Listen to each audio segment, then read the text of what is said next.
A veces creo que me estoy volviendo loquito o algo, por eso necesitar escuchar la voz de alguien. Pero es específicamente la voz de alguien diciéndome algo que me interese. Así que más de esto. Hoy toca El Mendeville de Misha Cartarescu. Nunca he leído esto. El Mendeville. Sueño muchísimo, en colores dementes. Tengo los sueños sensaciones que no busco nunca en la realidad. He anotado cientos de sueños a lo largo de los últimos 10 años. Algunos se repiten de forma compulsiva y me empujan a las mismas orcas cautinas de la vergüenza, la rabia y la soledad. Por supuesto, dicen que el escritor pierde por cada sueño un lector, que los sueños resultan aburridos en una historia, que no son sino un método anticuado de Misenabim. Pocas veces, es cierto, resulta un sueño interesante para los otros. Además, los escritores abusan en ocasiones de esas falsificaciones, construyen sueños del calibre deseado para reflejar y ordenar la realidad difusa de la historia, al igual que si colocas el capuchón de una pluma estilográfica en medio de un garabato anamorfo, ves reflejada en él la imagen de una mujer desnuda. Puesto que quiero comenzar esta historia con un sueño, intento defenderme en cierto modo de la acusación de pereza e ingenuidad que surgirá de inmediato. Soy, como ya sabéis, un escritor ocasional. Solo escribo para vosotros, queridos amigos, y para mí. Mi verdadera profesión es aburrida, pero a mí me gusta y conozco muy bien sus trucos. Sin embargo, los trucos de la escritura me dejan frío.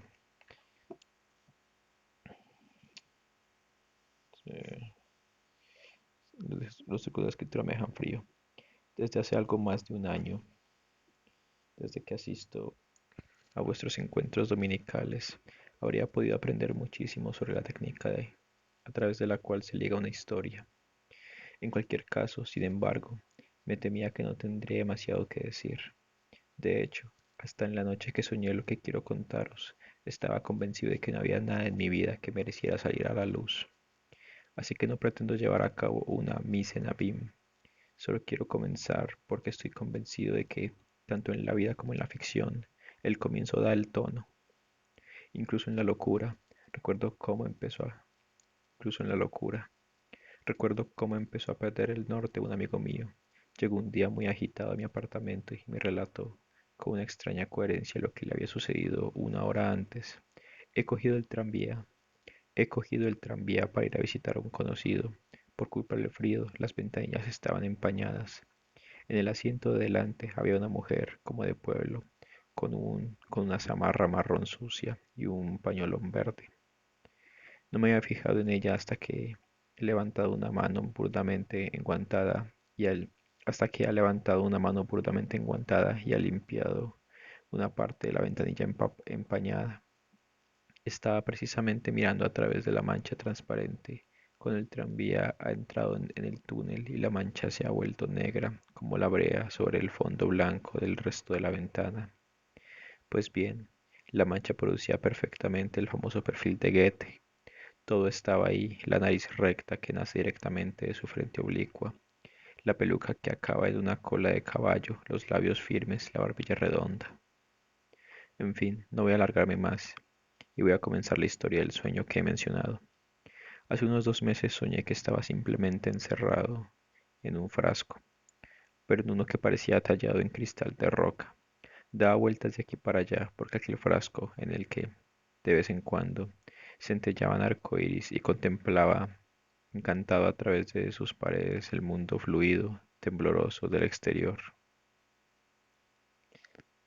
Daba vueltas aquí para allá, de vez en cuando. Un pájaro venía aleteando desde las lejanas montañas y, a medida que se acercaba, se ensanchaba al combarse sobre las paredes curvas. Cuando estuvo bien cerca, vi su ojo almendrado, enorme, que crecía como dentro de una lupa y que de repente me abarcó por todas partes. Me tapé la cara con un sentimiento terrible de vergüenza y de placer. Cuando volví a mirar, observé que en las paredes del frasco, que lanzaban destellos demenciales, habían aparecido los contornos delicados de una puerta. Me lancé hacia ella espantado ante la idea de que pudiera estar abierta, pero respiré aliviado. Un candado enorme, blando, como de carne, colgaba en la puerta. Por el senderito que descendía desde las lejanas montañas y terminaba ante mi puerta, venía una niña. Parecía obediente y bien educada. Mientras avanzaba, parecía obediente y bien educada mientras avanzaba, con unos grandes lazos en las trenzas y hacia, la boquita húmeda, hacia la puerta. Las paredes del frasco se habían vuelto rectas y claras como si fueran de cristal y de repente sentí un miedo irracional, un terror que no he vuelto a experimentar jamás. La niña había llegado a la puerta y había empezado a golpear con sus puñitos nacarados el grueso cristal. Debido al pánico, me había tirado al suelo y me retorcía, pero no le quitaba ojo. Cuando agarró el candado sentí que se me abrían las carnes, que me estallaba el corazón. Entonces rompió el candado y, con las manos embadurnadas de sangre, empujó la pesada puerta del cuarzo. Se quedó paralizada ante mí, en el umbral, en una actitud que me resulta imposible describir, porque no existen palabras para ello. Y de repente vi la escena desde un punto situado a espaldas de la niña, mientras me alejaba por el sendero que conducía a las montañas lejanas. Empecé a abarcar con la mirada una superficie cada vez más vasta de las paredes macizas de vidrio o de hielo o de cristal del frasco, que no era en ningún caso un frasco, sino un gigantesco castillo, una construcción obtusa, con cornisas y estucados y volutas y gorgonas y claraboyas y balcones y almenas y torreones y canalones de de una materia fría y transparente. Y en el centro de los miles de salones de paredes transparentes me encontraba yo, tirado en el suelo, y la niña en el dintel de la puerta abierta de par en par. A sus espaldas, desde la entrada en el castillo hasta la cámara central, había cientos de puertas abiertas con candados ensangrentados. Me desperté con una sensación estúpida que me llenó de desazón durante toda la mañana, pero no recordé el sueño hasta que después de comer, al principio, pero no recordé el sueño hasta después de comer. Al principio fueron como unos destellos de pura emoción en el plexo. Luego, en la escuela, mien- luego, en la escuela, mientras me escuchaban mis alumnos, como unas dolorosas secuencias ininteligibles, como unas dolorosas secuencias ininteligibles. Necesité también el día siguiente para poder reconstruir todo lo que he contado aquí. Más aún, no sé por qué, pero tengo la impresión de que había recordado mucho más de lo que ahora sé y que, entre tanto, lo he olvidado. Sí, ahora, mientras escribo, me relampaguea la idea de que supe qué gestos hizo y qué palabras pronunció la niña del sueño, pero siento que me resulta absolutamente imposible concentrarme sobre ellos. Espero recordarlos a lo largo de este relato. Intenté, como es de costumbre, después de notar el sueño, realizar su anamnesia. Comencé al azar, esforzándome por recordar algún detalle que pudiera ligar a alguna secuencia del sueño. Tras una ensoñación de un par de horas, Tras una ensoñación de un par de horas ante la taza de café, durante las cuales miré fijamente el dibujo de la taza, una mariposa púrpura con dos manchas como dos ojos inmensos, azules, con un borde dorado en ambas alas y el cuerpo en forma de gusano claro, desagradable. Apunté en mi cuaderno el siguiente texto, que se me ocurrió de forma espontánea. Cuando sueño, una niña salta de su cama, se dirige a la ventana y, con el rostro pegado al cristal, contempla cómo se pone el sol sobre las casas rosas y ocres. Vuelve la cara hacia el dormitorio rojo como la sangre y se acurruca de nuevo bajo la sábana húmeda. Cuando sueño, algo se acerca a mi cuerpo paralizado, toma mi cabeza entre sus manos y la muerde como si fuera un fruto translúcido. Abro los ojos, pero no me atrevo a moverme. Salto bruscamente de la cama y me dirijo a la ventana. Miro hacia afuera. El cielo es todo estrellas. E inmediatamente, como si hubiera pronunciado una fórmula sagrada, comencé a recordar algo. Algunas cosas las he olvidado, pero sé que de repente comprendí que la historia del tarro procedía de una conversación telefónica que había mantenido con mi antigua novia, la cual, entre otras cosas, me contó que se había comprado una pareja de hámsteres y que los tenía en un frasco con acerrín. Luego me vino a la cabeza mi recuerdo más antiguo. Tenía como mucho 2 años y vivía con mis padres en Silistra. El casero, que se llamaba Katana, me había regalado una campanilla. Recuerdo incluso hoy en día, con absoluta nitidez, cómo salí del jardín de la casa y me adentré, con mis botitas, en un charco turbio que se extendía por la calle. Dejé caer la campanilla al agua, y aunque tanteé con mis manitas el fondo del charco, de unos pocos centímetros de profundidad, no conseguí encontrarla. Recuerdo lo sorprendido que estaba. A partir de este recuerdo, comprendí que tenía que situar el desarrollo del sueño mucho más alejado en el tiempo. Me concentré en la niña, en sus trenzas anudadas con unos enormes lazos de tela blanca, almidonada.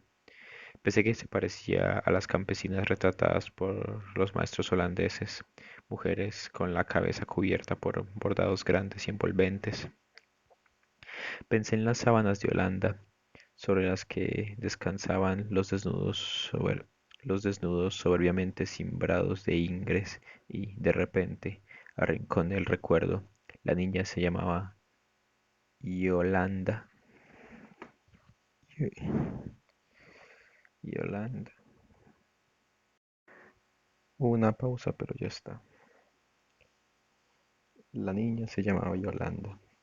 Entonces vi ante mis ojos la puerta de cristal del portal número 1, que tanto costaba abrir, el molino Dimbóvita, las tacitas de juguete de colores violentos y dolorosos, y la imagen de Bucarest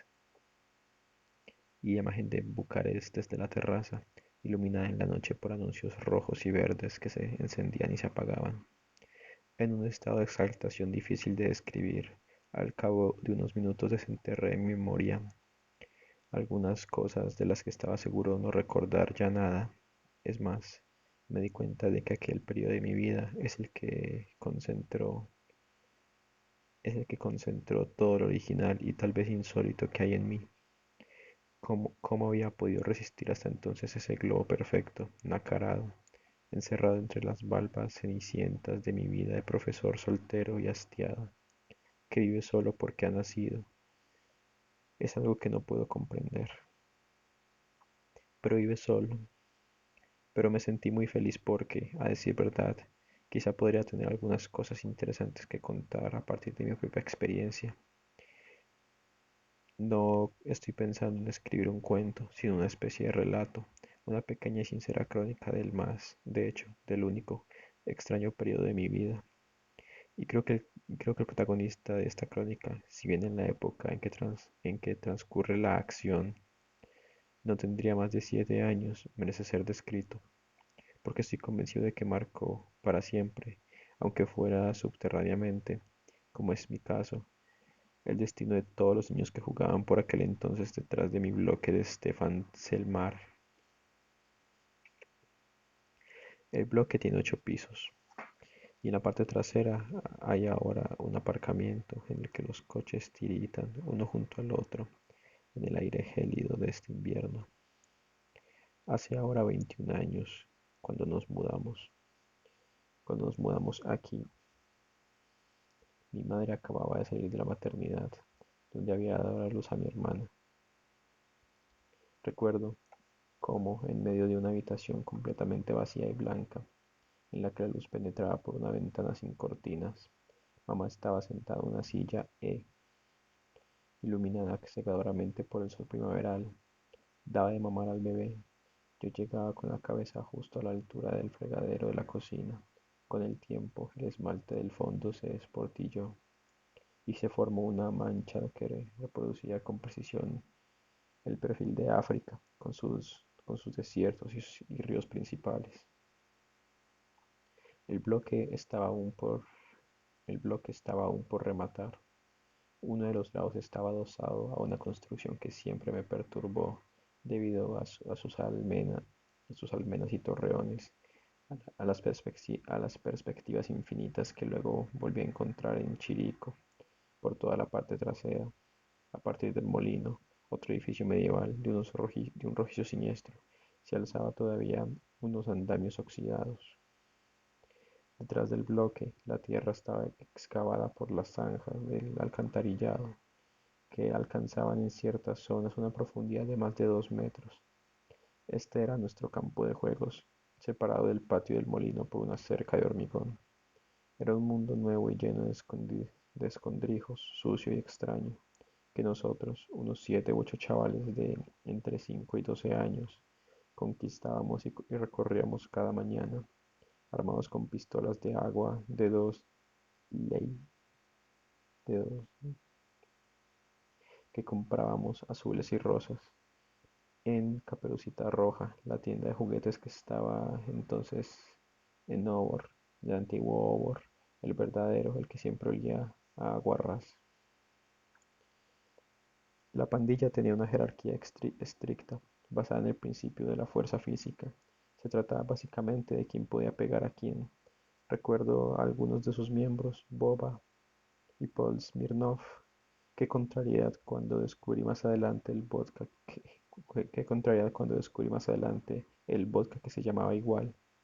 Mimi y Lumpa, no sé cuál es su verdadero nombre.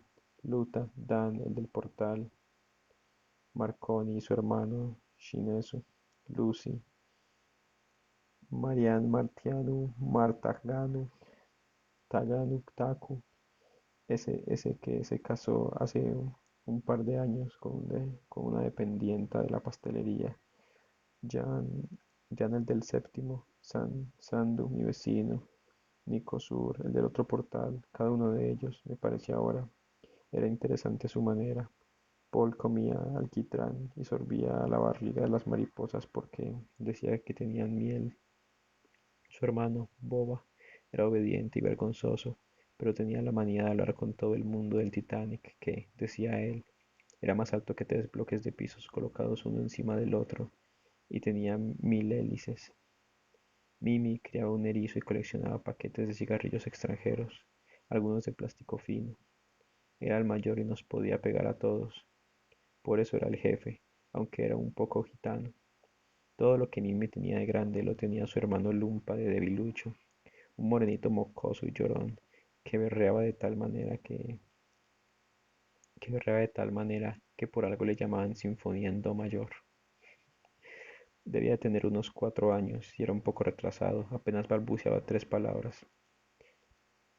Lucy, al que de hecho llamaban Luciosu, así como a mí me llamaban Mirciosu, era mi mejor amigo. Andaba con él de aquí para allá mientras escuchaba sus historias sobre caballos, solo sobre caballos que galopaban sobre arenas cubiertas de seda y llevaban los cascos calzados con zapatos de cachemir florido. Luta era un tanto macabro, de hecho, su hermano mayor, después de acabar el instituto, se subió a la terraza y desde allí se arrojó al asfalto. Estaba en mi habitación, estaba en mi habitación haciendo barquitos de papel cuando vi su cuerpo grande caer ondeando inesperadamente junto a mi ventana. Oí el ruido y salí a la ventana. Yacía sobre el asfalto, junto a un poveda, con su uniforme de antiguo alumno de liceo. Su noble perfil se dibujaba sobre el fondo de una mancha de sangre, de un púrpura claro, que se extendía lentamente. Por supuesto, en la pandilla había otros miembros, menos interesantes o de los que no me acuerdo. Había, lo sé, en el Portal 6, un chaval que había sufrido un chaval que había sufrido polimielitis y que arrastraba una pierna aprisionada por un complicado mecanismo de metal, un igual al que debió de tener también Arieta, la hermana de Eminescu. Su abuelo lo sacaba a la parte trasera del bloque y desde allí nos miraba cómo jugábamos a la brujitoca. Nota a pie de página. Adaptación libre al español de un del nombre del juego inventado por los niños. Urrahitoaca en rumano. Rajitoaca. Brujitoca. Pero era como si no estuviera. Luego también estaba, casi se me olvida, Dan el loco, al que Mimi había puesto un mote extraño. Ni siquiera ahora podría decir de dónde venía y cómo se le había ocurrido a la mente torpe de Mimi. Lo llamó el Mendeville. Dan solía encaramarse a la balaustrada Dan solía encaramarse a la balaustrada que rodeaba la terraza y nos llamaba a gritos desde una altura de 8 pisos, haciendo gestos y fingiendo que se tiraba. Nosotros los demás no podíamos siquiera acercarnos a la balaustrada como para subirnos a ella. Las chicas de nuestra edad no entraban en la pandilla, por supuesto. Ellas se pasaban el rato dibujando en el asfalto infinito paisajes de tiza azul, amarilla, roja o anaranjada, o jugando sus juegos de pañuelitos. Príncipes a caballo, besos, odi, odi, oda, y una piedra preciosa, y una piedra, y una piedra preciosa no hay en el mundo entero. Aún así mencionaré a unas pocas. Estaba Victoria, la hija de los mudos, la única de la familia que hablaba, aunque con sus padres se comunicaba solo por gestos.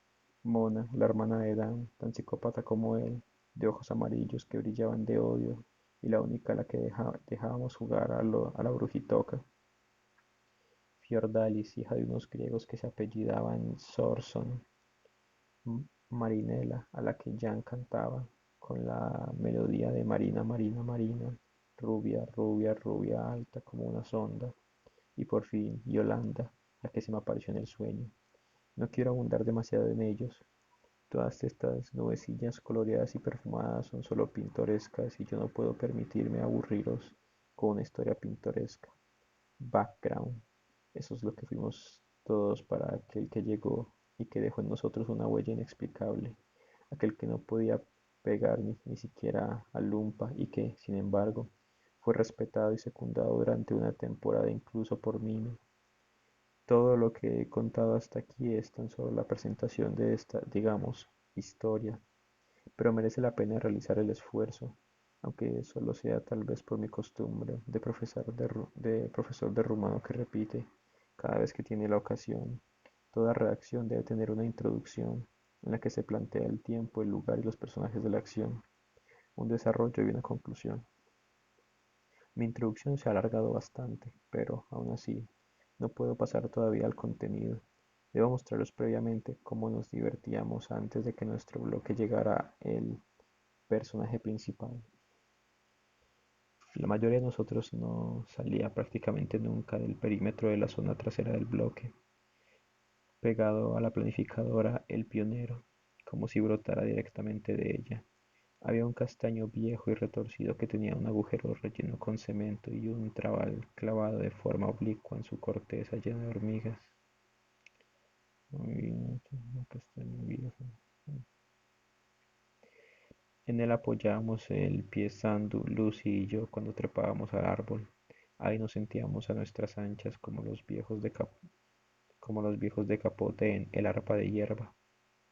Había allí arriba, donde se bifurcaban las ramas, otro agujero en el que podíamos estar de pie.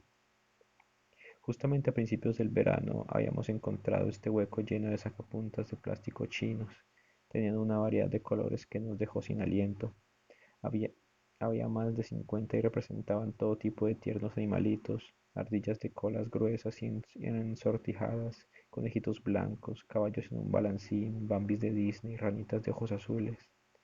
Había también cohetes rojos y verdes, toneles rosas transparentes, tortugas y jirafas de cuello largo y cola móvil.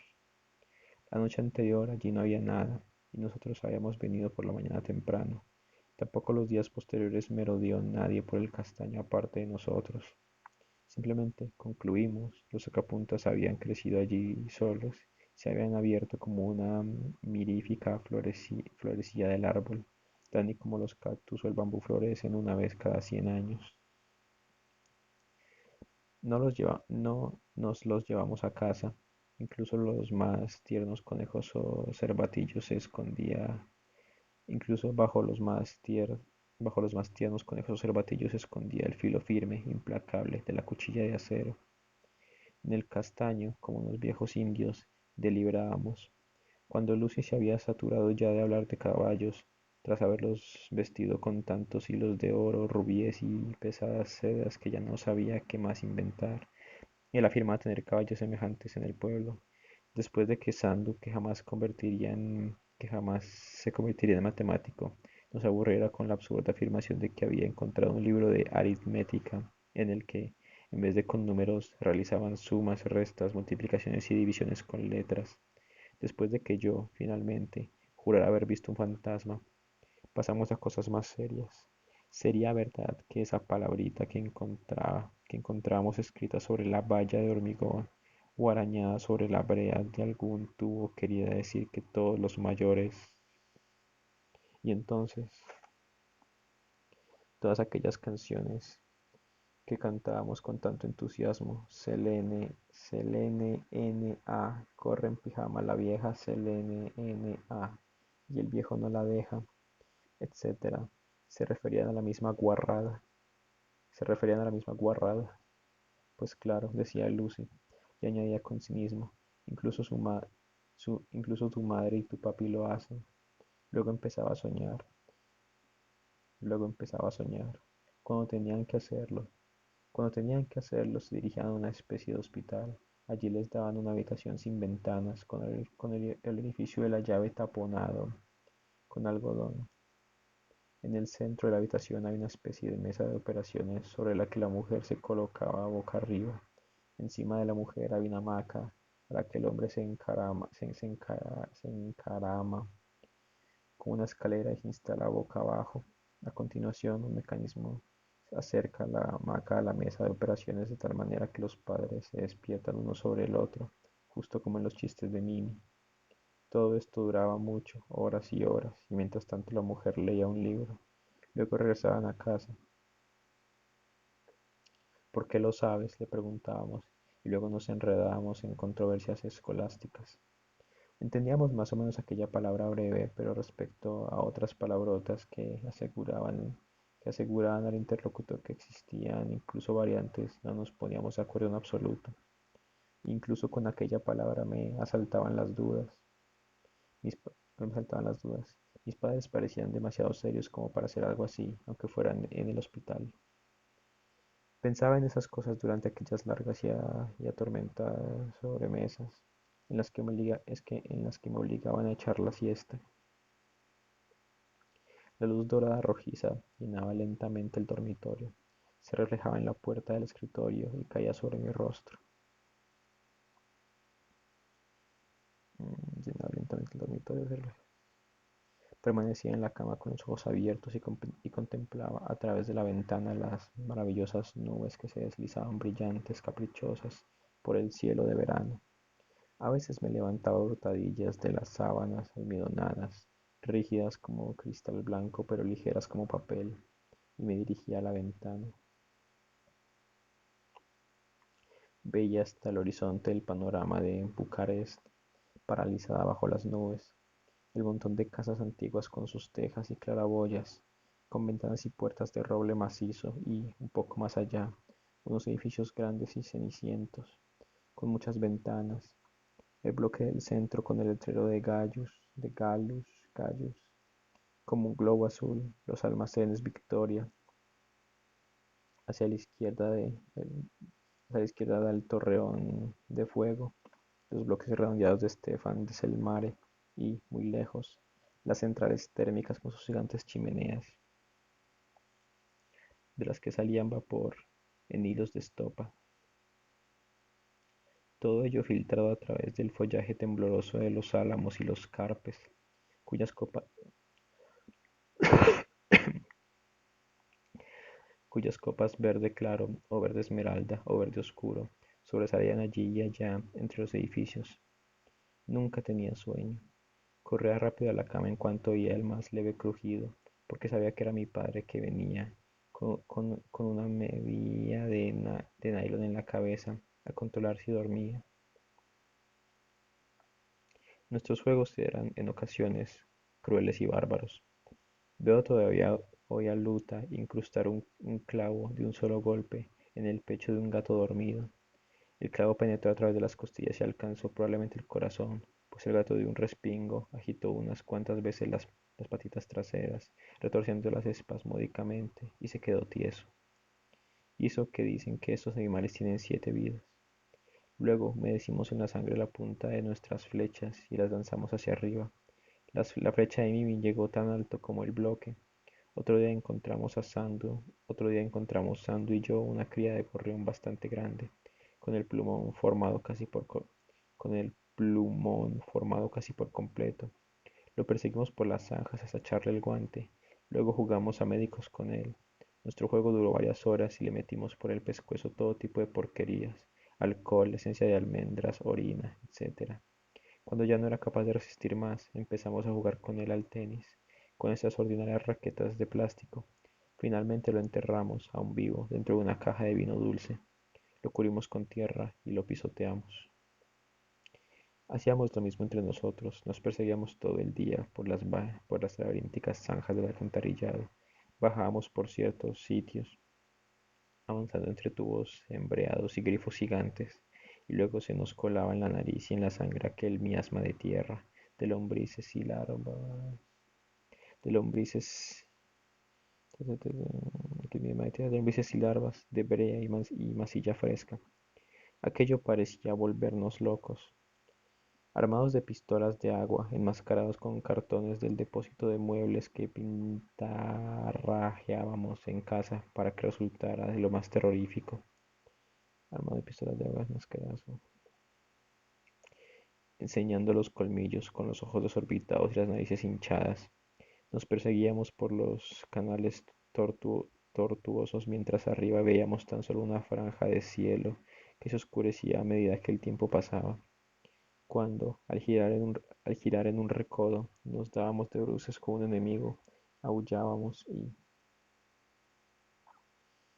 aullábamos y nos, nos abalanzábamos el uno sobre el otro, arañándonos y rompiéndonos las camisetas de tirantes o las camisas estampadas. No sé quién inventó aquel juego que llamábamos Brujitoca y que jugamos años y años sin llegar a aburridos. Es más, creo que en octavo todavía jugábamos a aquello. Era una combinación de juegos menos agresivos, policías y ladrones, el escondite.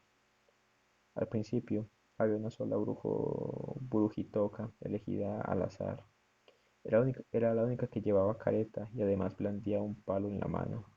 Contaban de cara a la pared y luego se lanzaba a la zanja en busca de sus víctimas. Podías salir de la trinchera, pero no podías refugiarte en los portales ni saltar la valla del molino. La brujitoca nos perseguía por aquellos agujeros apestosos, y cuando conseguía pegar a alguno con su palo, lanzaba un aullido terrible. Las víctimas tenían que quedarse como paralizada. La víctima tenía que quedarse como paralizada. La brujitoca lo arrastraba del brazo hasta su guarida. Allí le daba en la cabeza un número determinado de coscorrones y, bautizado de esta manera, la presa se transformaba a su vez en brujitoca. Se ponía una careta y se reanudaba la persecución. Al anochecer, cuando sobre las torres gigantes del molino, en un cielo todavía azul, brillaban las primeras estrellas, quedaba normalmente un solo superviviente acosado por una horda de brujitocas que proferían unos alaridos siniestros. Los vecinos esperaban horrorizados este momento y nos arrojaban desde los balcones patatas o zanahorias. Las señoras de la limpieza salían amenazadoras escoba en ristre, pero todo era en vano. Las brujitocas no se calmaban hasta que no capturaban a la última víctima, a algún crío que, al ver el cariz de la broma, se asustaba de verdad. Si por la noche era terrorífico darte de bruces con una brujitoca enmascarada, que decir de toda una banda. La última presa era conducida hasta el portal más cercano, y todos los demás hacían muecas amenazadoras y fingían querer devorarlo, hasta que venían nuestras madres indignadas y nos llevaban a casa. Cuando nos apetecía jugar a la brujitoca, cuando no nos apetecía jugar a la brujitoca, ni borrar con la suela desgastada de nuestras zapatillas de deporte, solo por oírles gritar antes de salir corriendo para sus casas, las casitas azules, los árboles amarillos y las madres verdes que las chicas dibujaban sobre el asfalto, nos juntábamos y, sentados en bloque de acera, aún sin asentar, empezamos a contar todo tipo de historias o a jugar a adivinar películas. Recuerdo cómo relató Tagano una escapada que había hecho al patio del molino. Salté la valla por la caseta de la calavera. Llegué a la altura del molino. Me vio uno de los molineros. Vinieron más. Eché a correr. Me lanzaron piedras, las esquivé. Cuando se le acabaron las piedras, sacaron las pistolas. No me dieron. Dispararon con metralletas. Disparaban a mi cabeza y yo me agachaba. Disparaban a las piernas y yo saltaba. Trajeron cañones, pero yo seguía corriendo. Empezaron a perseguirme con los tanques, pero yo me escapaba. Enviaron aviones y arrojaron bombas, pero yo llegué hasta la valla y salté por aquí, por la puerta. Lo contaba con tanta seriedad que a punto estábamos de creérnoslo. De vez en cuando se oía apenas un tímido "¡qué fantasma!" cuando jugábamos a cuando jugábamos a las películas. Sabíamos de antemano las películas de cada letra. Tras Afoscandua Hot, nota pie página 4. No corresponden al título en orden alfabético en español. Funa es un ladrón, fue mi amigo, Agatha déjate de crímenes, Bebet se va a la guerra y el velero de hierro sucesivamente. Afroscando a Hot seguía Afros Meu que y el tercero tenía que decir a la fuerza Agatha lázate de creme. En la B, la primera película era siempre Babette Pleaca la Rasboy. Cuando alguno de nosotros no sabía qué decir, los otros le chivaban di Corabia de Fier. Y cuando él decía Corabia de Fier, le espetaban con desprecio. Esa película no existe. Un día, al primer piso del portal 3 se mudó una madre con un chiquillo. Yo acababa de cumplir 7 años. En otoño empezaba a ir a la escuela, aunque Bob Smirnov estaba ya en tercero y Mimi estaba en cuarto. Ya hasta había repetido un año. El chiquillo era más o menos de mi edad y al mismo tiempo no me llamó la atención. Su madre, sin embargo, era extraordinaria, completamente distinta a nuestras madres, que lo único que hacían era lavar y fregar a todas horas. Era una señora tan alta que apenas podía uno distinguir los rasgos de su rostro, perdidos como estaban en un horizonte azulado. Larga, delgada, larga, delgada y lunática, se deslizaba entre los muebles depositados en el portal mientras daba órdenes a los mozos que tiraban de las cuerdas de cáñamo. Siempre la vi vestida de púrpura, incluso estando en casa vestía una bata de satén rojo. Tenía un cabello muy negro y su rostro parecía siempre atravesado por una sombra azulada con unas finas huellas de nácar rosado. Finas huellas de nácar rosado. Sí, esto no lo voy a terminar de leer hoy, definitivamente. Unas finas huellas de nácar rosado. El crío estaba sentado apático en una butaca vieja que, por su tamaño florido, lo hacía parecer aún más flacucho. Era verdaderamente menudo y delicado, de ojos firmes, atentos y tristes. Abandonamos por un momento nuestras zanjas y nos acercamos a él. Le preguntamos si se mudaba a nuestro bloque y si aquella señora infinita era su madre. ¿Y su padre dónde estaba? Mi padre es carpintero, nos dijo, como si así respondiera a nuestra pregunta. Al final lo dejamos en paz porque no hacía otra cosa que mirarnos y responder secamente a nuestras preguntas. También nos dijo cómo se llamaba, pero lo olvidamos casi al instante. John Basil, algo muy banal. Nos internamos de nuevo, como unos diablillos, en nuestros agujeros y empezamos a jugar a la brujitoca desde el principio. El chaval se presentó unos días después, iba muy limpio, llevaba pantalones con peto, como decía mi madre, amarillos, flojos, de tirantes largos. No decía ni pío. Le llamamos para que jugara con nosotros por las zanjas, pero no quiso bajar. Se limitó a mirarnos desde arriba. Se nos quitaron las ganas de jugar al ver que teníamos espectadores. A las chicas las miraba también con el mismo interés, lo que provocó nuestro desprecio.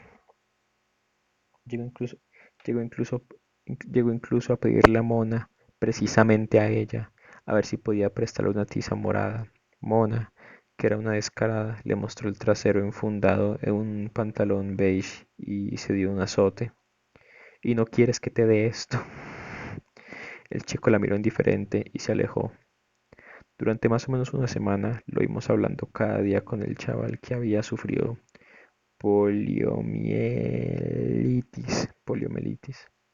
Al parecer, le explicaba todo tipo de cosas por medio de unos dibujos que trazaba en el asfalto, con una tiza traída de casa y con unos gestos que ahora yo calificaba de rituales. Algunas veces podía sacudirse, algunas veces parecía sacudirse de encima una telaraña transparente. Otras señalaba el cielo con el dedo, sonriendo enigmáticamente.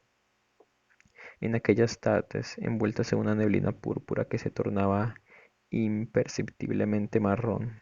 Ok, ok. El brillo metálico del aparato ortopédico del primer chaval y los gestos civilinos del segundo adquirían ante nosotros, que acechábamos desde las zanjas protegidos por las máscaras de cartón, un aire extraño, enigmático, difícil de descifrar. Cuando ambos volvían a sus casas, invariablemente antes que nosotros, sobre el asfalto a su lado permanecían algunos círculos torcidos y otras figuras que borrábamos con rabia.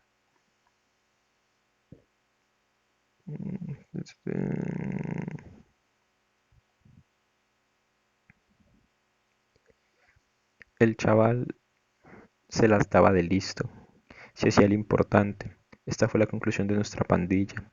Así que decidimos, ya no recuerdo si de forma convenida o espontánea, obligarle a que adoptara una actitud respecto a nosotros.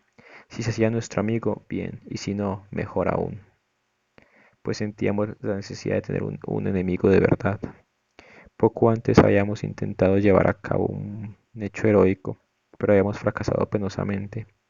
Nos habíamos reunido todos y, en la parte trasera del bloque, a la luz cruel y amarilla como el azafrán de una hoguera hecha,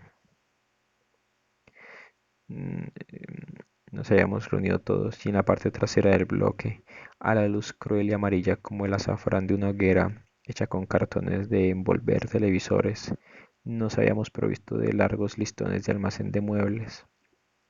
En medio de un silencio absoluto, habíamos salido en manada para atacar a los chicos del bloque de la derecha de la alameda del circo, donde estaba la floristería. Enmascarados, irrumpimos por detrás, aullando, y nos abalanzamos sobre lo que estaban por allí, sobre los que estaban por allí jugando al tenis con los pies o lanzando contra la pared sus pelotas a rayas. Las chicas empezaron a gritar como locas. Las chicas empezaron a gritar como locas y se precipitaron al portal. Logramos capturar a un solo prisionero. No era más que un chiquillo, como Lumpa. Dan el loco y Paul estaban intentando obligarle precisamente a tragarse una lombriz. Cuando salieron del portal tres padres en camiseta y, ante la terrible visión de aquellos machos de brazos y pechos velludos, lo dejamos todo y nos desperdigamos por las alamedas. Entonces pensamos que como el recién llegado no tenía padre, o al menos no había hecho acto de presencia hasta entonces, nos resultaría un enemigo más apropiado. Así que una mañana lo rodeamos delicadamente, como los senadores a César. Lo agarramos y empezamos a arrastrarlo hacia la red de saneamiento. Nuestra intención era hacerlo brujitoca.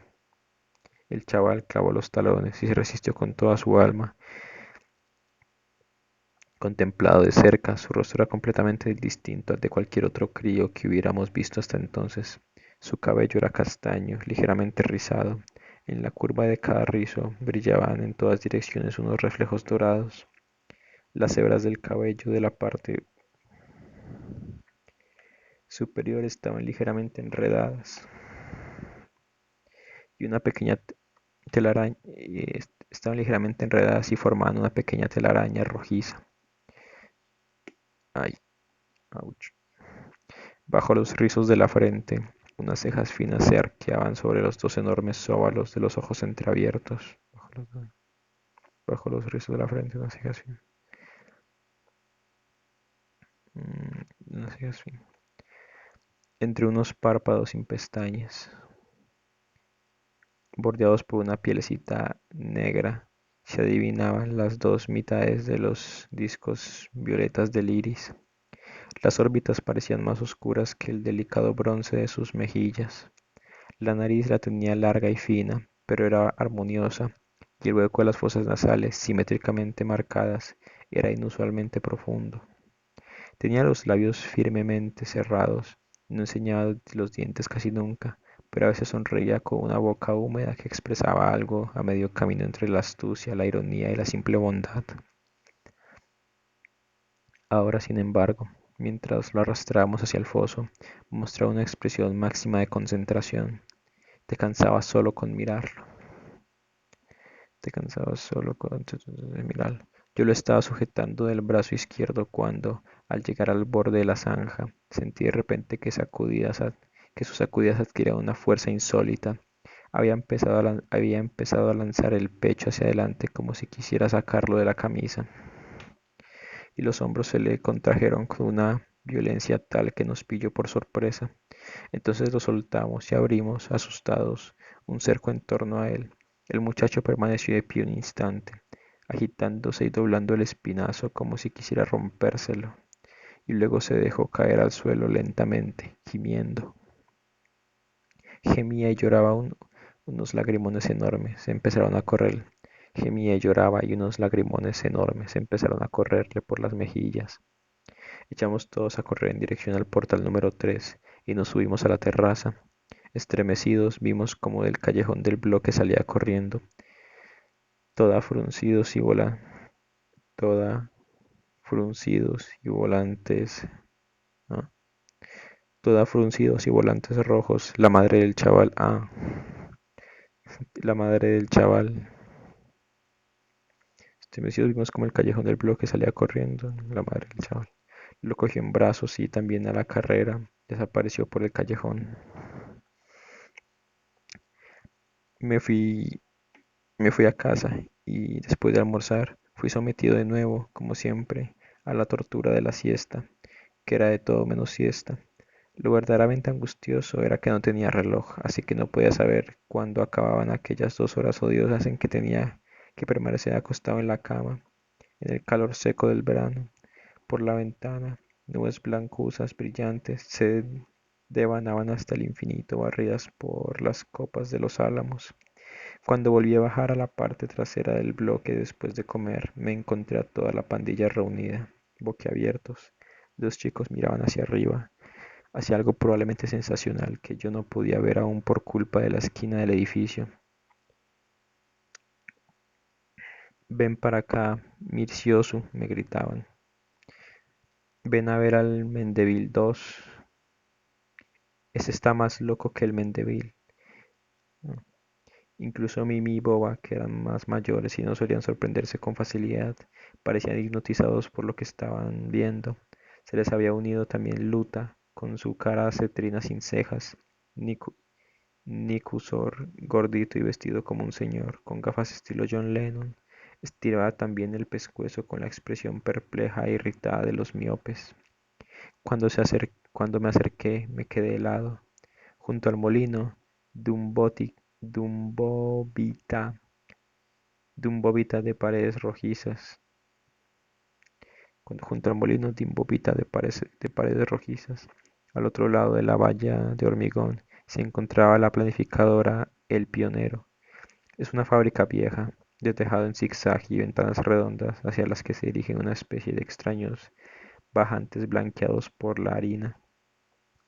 Lumpa se pasaba el día encaramado a la valla, porque los trabajadores solían mandarle a buscar el periódico o a comprar cigarros a cambio de algún panecillo o un bollo caliente, que el gitanillo ensalivaba con su boca desdentada, alargándolos incluso 1 hora entera.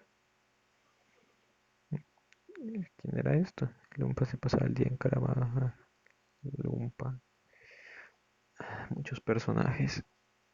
Mm,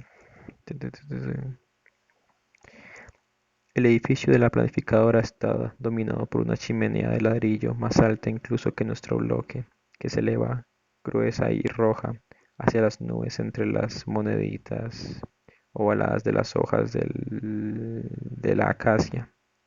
No la había visto nunca antes de cerca, pero como dibujaba Plumilla, pude distinguir entonces, creciendo hacia la cúspide, una escalera de incendios protegida por unos anillos parecidos a una tráquea. Como a 3 cuartos de altura, más o menos frente al sexto piso de nuestro bloque, atisbé aquella tarde una mancha amarilla. Era el pantalón de tirantes del chico nuevo que, lentamente, con extrema cautela, trepaba hacia el vértice de la chimenea. El cuerpo, con una camiseta de manga corta de vivos colores, no cubría siquiera una cuarta parte de la anchura de la torre anaranjada. Todos los vecinos alarmados habían salido a sus balcones repletos de encurtidos y le gritaban que bajara. Sin embargo, estribo a estribo, el Mendeville, porque al final así era como lo llamábamos todos, Dan se había quedado con el mote de El Loco. Ascendía hacia la cúspide de la chimenea. Al llegar arriba del todo, trepó a pulso hasta el borde y permaneció allí unos instantes, en cuclillas. Los gritos asustados, los gritos asustados de las mujeres de los balcones se habían redoblado en intensidad, y un par de trabajadores en bata y mandiles blancos habían echado a correr por el patio dirección a la chimenea, como retando a los espectadores. Ay, tengo la boca seca y la espalda adolorida.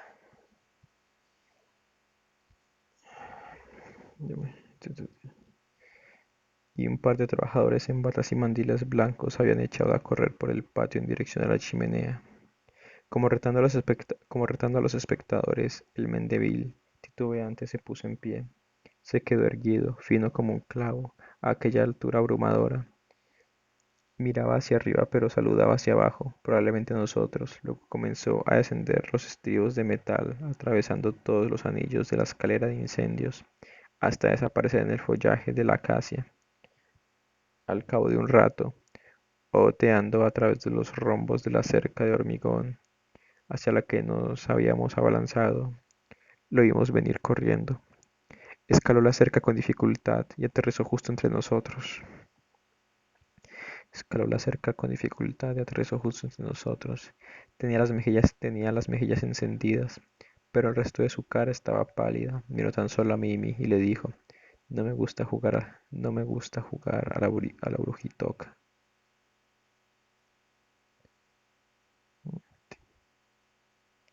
Es probable que algunos de vosotros, amigos escritores, para quienes me esfuerzo desde hace unos cuantos días en escribir esta historia, no prestéis ya atención a lo que digo. Os parecerá, tal vez, que he penetrado en el transitado y manido filón de niño héroe que se sacrifica por una idea o por una causa noble.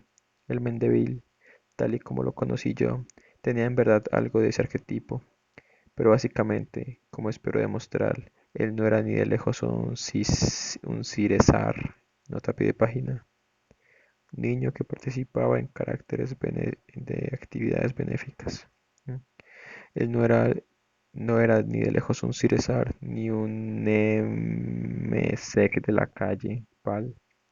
Sus hechos y sus palabras, que recuerdo aún hoy con una claridad sospechosa, tras permanecer sumergidos durante más de 20 años en las brumas coloreadas de mi subconsciente, no tenían nada de infantil, parecían más bien unas fantasías extremadamente atractivas que nos atrapaban poco a poco en sus redes. Debo apuntar también aquí que esta noche he soñado con él, he distinguido los rasgos de su rostro y por ese motivo he podido esbozar unas páginas más arriba ese pequeño retrato suyo bastante exacto. Me pregunto si el Mendeville tenía verdaderamente el aspecto que he visto en mi sueño. Me obsesionan, en cualquier caso, sus ojos perfilados por ese pellejito negro, como si tuvieran rímel, su figura ambigua, firme y dulce al mismo tiempo. Y dulce al mismo tiempo. A partir del día siguiente nos dejamos subyugar por el encanto del Mendeville. Por las mañanas, aunque el miasma a tierra nos provocaba nostalgia, no bajábamos a las zanjas, sino que rodeábamos al chico y escuchábamos sus historias. Nos contaba, ahora lo sé, las leyendas de la mesa redonda, de Carlomagno y de Arturo, de paganos terribles y una espada que tenía un nombre propio. Luego nos contó el valiente de la piel de tigre, cuento tradicional georgiano. Pero en medio de la historia se detuvo y dijo que aquel sitio no era adecuado para contar historias. Las zanjas sucias, los montones de tierra, los tubos con masilla, decía él, no le permitían concentrarse. Conozco un sitio mejor, dijo sonriendo, y nos llevó hasta el portal 1. Para llegar allí había que atravesar un callejón extremadamente estrecho y oscuro, situado entre nuestro bloque y el edificio de un instituto casi pegados entre sí. No habíamos sentido hasta entonces, en los casi 2 meses transcurridos desde que nos habíamos trasladado, ninguna curiosidad por explorar aquel pasillo lúgubre. Siguiendo al Mendeville recorrimos en fila india, arañándonos y manchándonos con el cemento de las paredes, unos 20 metros de pasadizo, y salimos a una especie de patio interior. Tres de sus lados estaban rodeados por el bloque y el instituto, y el cuarto lo estaba por la cerca de hormigón del molino. A través de sus agujeros escapaban ramitas y hojas de acacia.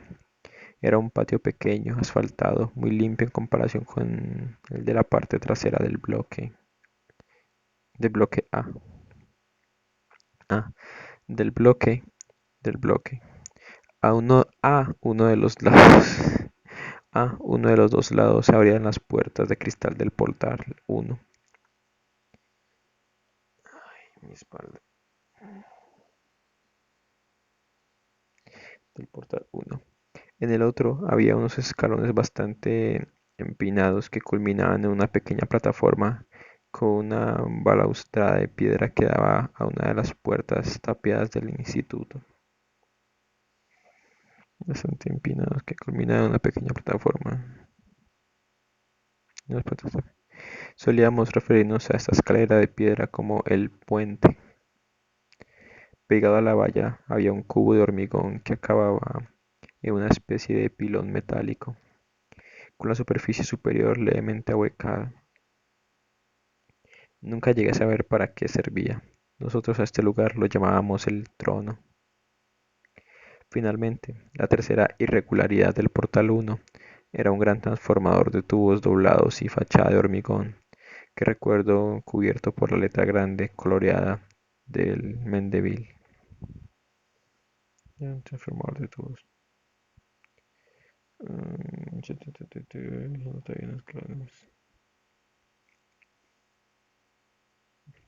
Del Mendeville. Supongo que aquel transformador estaría estropeado, porque permanecía abandonado un montón de tiempo. Durante más o menos un mes aquel fue nuestro patio de juegos. No pensábamos en otra cosa que en seguir escuchando las historias del Mendeville, que nos dejaba en ascuas de un día para otro. Cuando no tenía ganas de seguir, jugábamos al tenis con el pie, contábamos chistes, hablábamos de fútbol. Él no participaba en esas conversaciones y a nosotros nos parecía natural su actitud. Al poco tiempo nos habíamos dado cuenta de que aquel crío, más pequeño que casi todos nosotros, nos sobrepasaba con mucho respecto a ciertas cuestiones en las que ni siquiera habíamos pensado hasta entonces. En casa volvía locos a mis padres con en casa volvía locos a mis padres con el Mendeville ha hecho, el Mendeville ha dicho. Con el tiempo, sin embargo, desde su trono de metal y hormigón, el chico empezó a hablar entre historias y como si estuviera soñando sobre algo más que caballeros y espadas. Interrumpía simplemente una historia y, con una voz diferente, firme y severa, imposible de contradecir, pronunciaba frases que a duras penas conseguíamos entender. Aquí quería llegar, me preguntó, aterrado, cómo ha sido posible que recuerde algunas palabras que no podía comprender entonces y que creía olvidar en cuanto eran pronunciadas.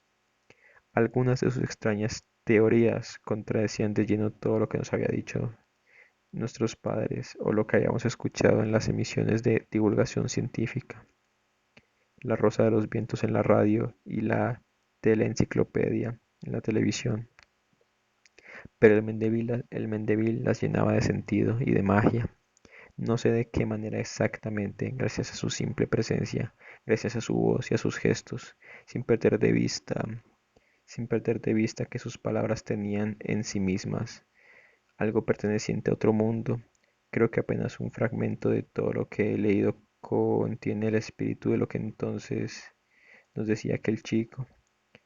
La descripción de la tierra feliz del Fedón, solo para que os hagáis una idea, anoto aquí numeradas las. Creo, creo que apenas un fragmento de todo lo que he leído contiene el espíritu de lo que entonces nos decía aquel chico. La, descrip- la descripción de la tierra feliz del Fedón. La descripción de la tierra feliz del Fedón. Solo para que os hagáis una idea, anoto aquí numeradas las por otra parte escasas teorías que aún recuerdo, pronunciadas por el Mendeville en aquellas tardes rojas como el fuego, o en otras mañanas azules, arropado por las paredes amarillo brillantes del portal 1. Primero,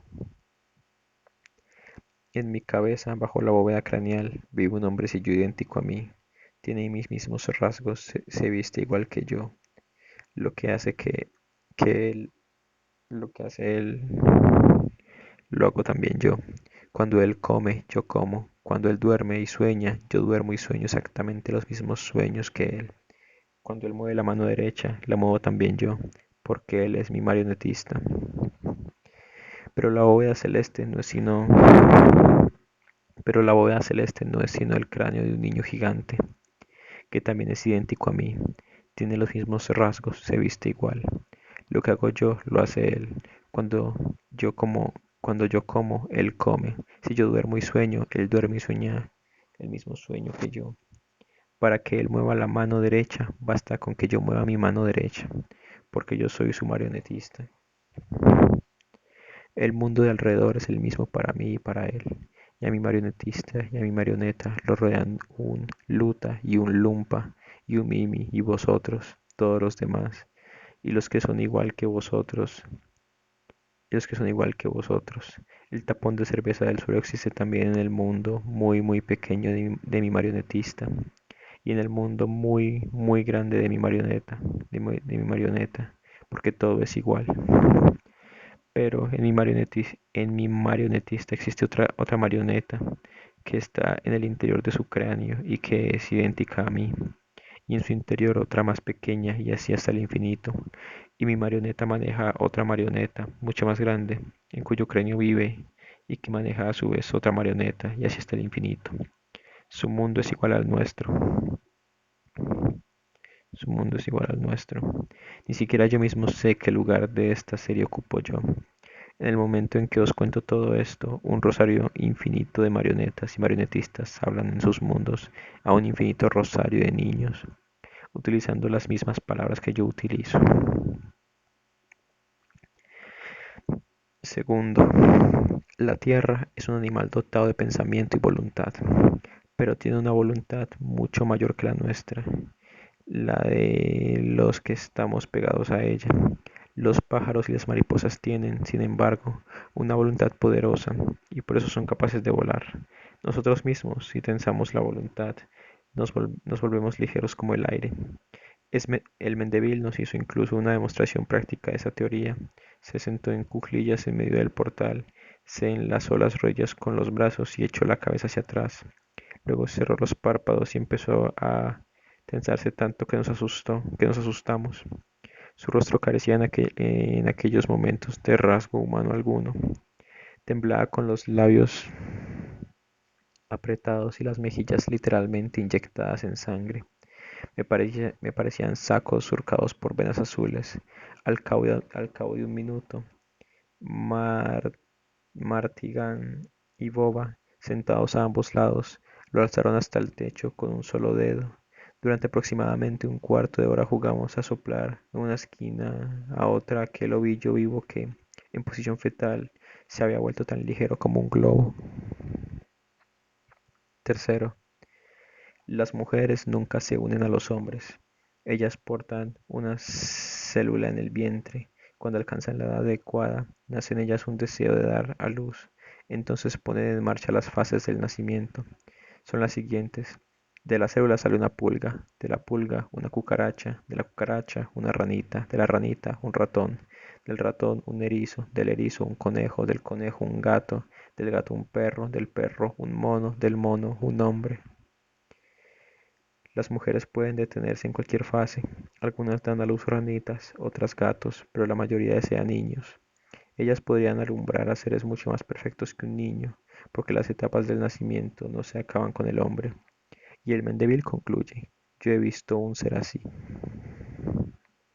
Cuarto, los hombres no son todos del mismo tipo. No hay los hay de cuatro tipos. Los que no han nacido, los que viven, los que no han muerto, y los que ni han nacido, ni viven, ni han muerto. Estos son, eh, estos son las estrellas. Estas palabras las pronunció el Mendeville al final, justo antes de su decadencia. Veo efectivamente la escena ante mí. Creo que eran como las 9 de la tarde y esperábamos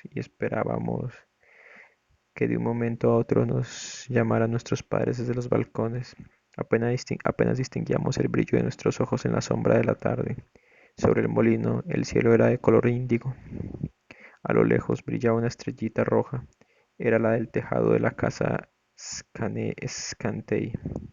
El Mendeville parecía presentir algo, porque nunca había habido en su voz tanto sufrimiento y tanta añoranza y tanta nostalgia como cuando levantó bruscamente la mano y mostró con el dedo índice el trozo de cielo salpicado de estrellas sobre las chimeneas del molino.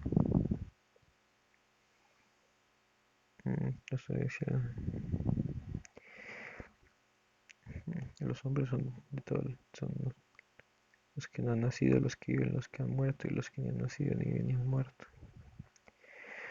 Quinto, estas palabras las pronunció el Mendeville después de escuchar una discusión entre Paul y Nick Usor, que acababan de venir con unas cuantas banderitas de papel rojas y tricolores del desfile.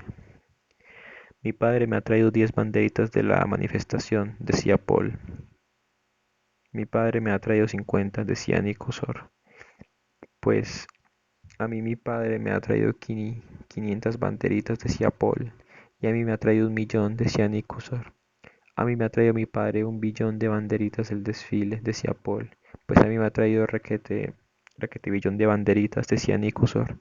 A mí me ha traído 5.000.000.000 de cientos de requete billones de banderitas, decía Paul. Pues a mí me ha traído infinitas banderitas, decía Nicusor. Y a mí, y a mí mi padre me ha traído 1.000.000 de infinitos, decía Paul. Eso es imposible. Mi padre me ha dicho que el número mayor es el infinito. No hay un número mayor.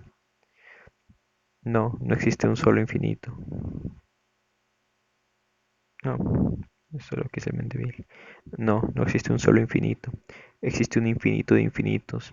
En esta línea de 10 centímetros hay un infinito de puntos, así que en esta de 1 metro tiene que haber muchos más. A un determinado infinito yo lo llamo toro, porque,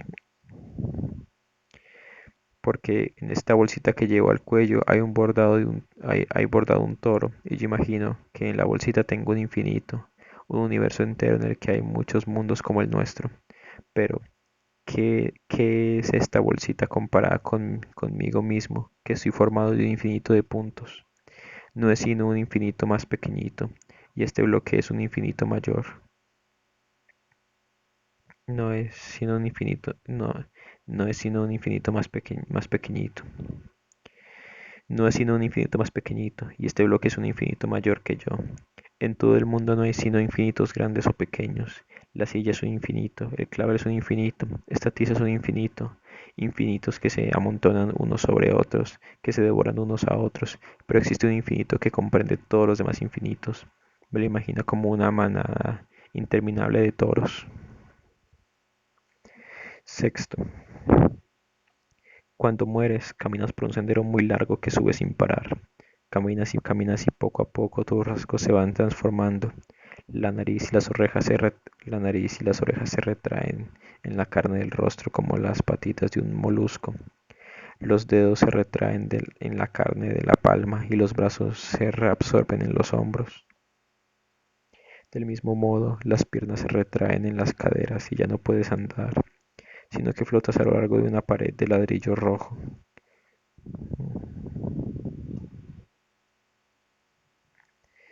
Sobre la que lanzas tu sombra como un disco alargado. Eres tan redondo que te vuelves translúcido y empiezas a ver por todas las partes a la vez. Cuando estamos vivos vemos tan solo como a través de la ranura de un buzón, pero cuando morimos vemos con todo nuestro contorno, con la piel entera. Ay, no, no, no. ¿Dónde lo dejé? Con la piel entera. Flotando y contemplando los muros de ladrillo, cada vez más cercanos, a través de un ladrillo rojo, cada vez más cercanos, a través de un ladrillo carnoso, flotando y contemplando los muros de ladrillo cada vez más cercanos, a través de un ladrillo rojo, carnoso, llegamos a un lugar redondeado. Allí, en el centro, hay una célula porque nos encontramos en el vientre de una madre. Entramos en la célula y a medida que se desarrollan las fases de nacimiento, miramos a través de los ojos de todos los seres, de la pulga, de la cucaracha, de la ranita, del ratón, del erizo, del conejo, del gato, del perro, del mono, del hombre, y con un poco de suerte, llegamos a mirar a través de los ojos de las maravillosas criaturas que siguen al hombre. Muertos, mira a través de mis ojos. Séptimo. De hecho, este séptimo punto no es una teoría, sino apenas unas pocas líneas escritas por el Mendeville en mayúsculas, con tiza de diferentes colores sobre la superficie lisa, ligeramente inclinada hacia atrás, de cemento, del transformador del patio interior. Ligeramente inclinada hacia atrás, de cemento. Debió de levantarse temprano una mañana para escribirlas, porque nos dimos de bruces con ellas en medio del verano, como 3 semanas después de que el Mendeville se trasladara a nuestro bloque. Él no comentó nada sobre esa hazaña. Cuando se convenció de que todos habíamos leído las líneas en cuestión, se subió a su silla metálica y reanudó su relato allí donde lo había dejado la tarde anterior, porque había llegado a Historias de los pueblos de Asia. No reírnos de Lumpa, no torturar a los animales, no molestar a las chicas, no jugar a la brujitoca, no ensuciarnos, no decir groserías, no mentir, no chivarnos, no discutir, no pegarnos.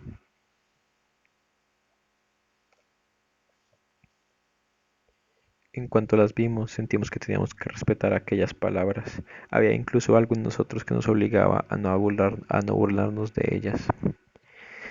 Durante 2 o 3 semanas, a ninguno se le pasó por la cabeza siquiera hacer algo de lo que estaba prohibido. Ya no recuerdo otras teorías semejantes, las llamo así porque no sé cómo podría denominarlas de otra manera, pero todas contenían más o menos el mismo espíritu que las de más arriba. A nosotros nos fascinaban porque eran la sustancia de la sustancia del niño. Tendrías que haber oído sus palabras y, sobre todo, haberle visto gesticular. Tendrías que haber sentido la magia y el miedo de aquellas tardes. Era como si estuviéramos viendo una película extraña, en colores apagados, que fluctuara del marrón al gris y al granate del molino y al verde oscuro de las hojas de la acacia, por no insistir que, por no insistir en que, al interrumpir cualquiera de sus historias, pobladas de árabes y carabelas, nos dejaba preparados para la revelación, envueltos en el perfume áspero de la ficción. Así fue como pasamos reunidos en torno al Mendeville un mes entero del verano. No nos, no nos atrevíamos a hacer nada sin consultarle, no nos atrevemos a hacer nada sin consultarle y nuestros padres, aunque estaban sorprendidos por lo limpias que estaban las camisetas de tirantes y las camisas estampadas, no veían con buenos ojos esa dependencia que día a día se tornaba lealtad. ¿Qué os hace este crío que os tiene a todos atontados? Nosotros, sin embargo, no sabíamos nada más aparte de El valiente de la piel del tigre, Ruslan y Ludmila, El valiente de la piel del tigre, Ruslan y Ludmila y Tristán, y de otros protagonistas de las historias del Mendeville. Incluso las chicas dejaban de jugar al puente de piedra. En otra página 7, juego infantil. y aquellos dibujos intrincados que representaban mujeres verdes con piernas azules y casas anaranjadas para congregarse alrededor del trono de hormigón y hierro. Empezaban a sollozar cuando las historias terminaban mal. Ni siquiera Mona le daba la espalda al Mendeville. Bien al contrario, lo miraba con menos odio que a cualquiera de los demás, con sus ojos como dos grietas verdes. Yolanda era la más cercana a él y se les veía bastante a menudo intercambiando algunas palabras. Yolanda era la más cercana a él. Se veía bastante a menudo intercambiando algunas palabras. Ella tenía unos lazos gigantes en las coletas y se dirigía a todo el mundo, incluso a las muñecas o a los gatos, con un querido. En una ocasión se entretenía lanzando grosellas contra una araña enorme, inmóvil en medio de su tela.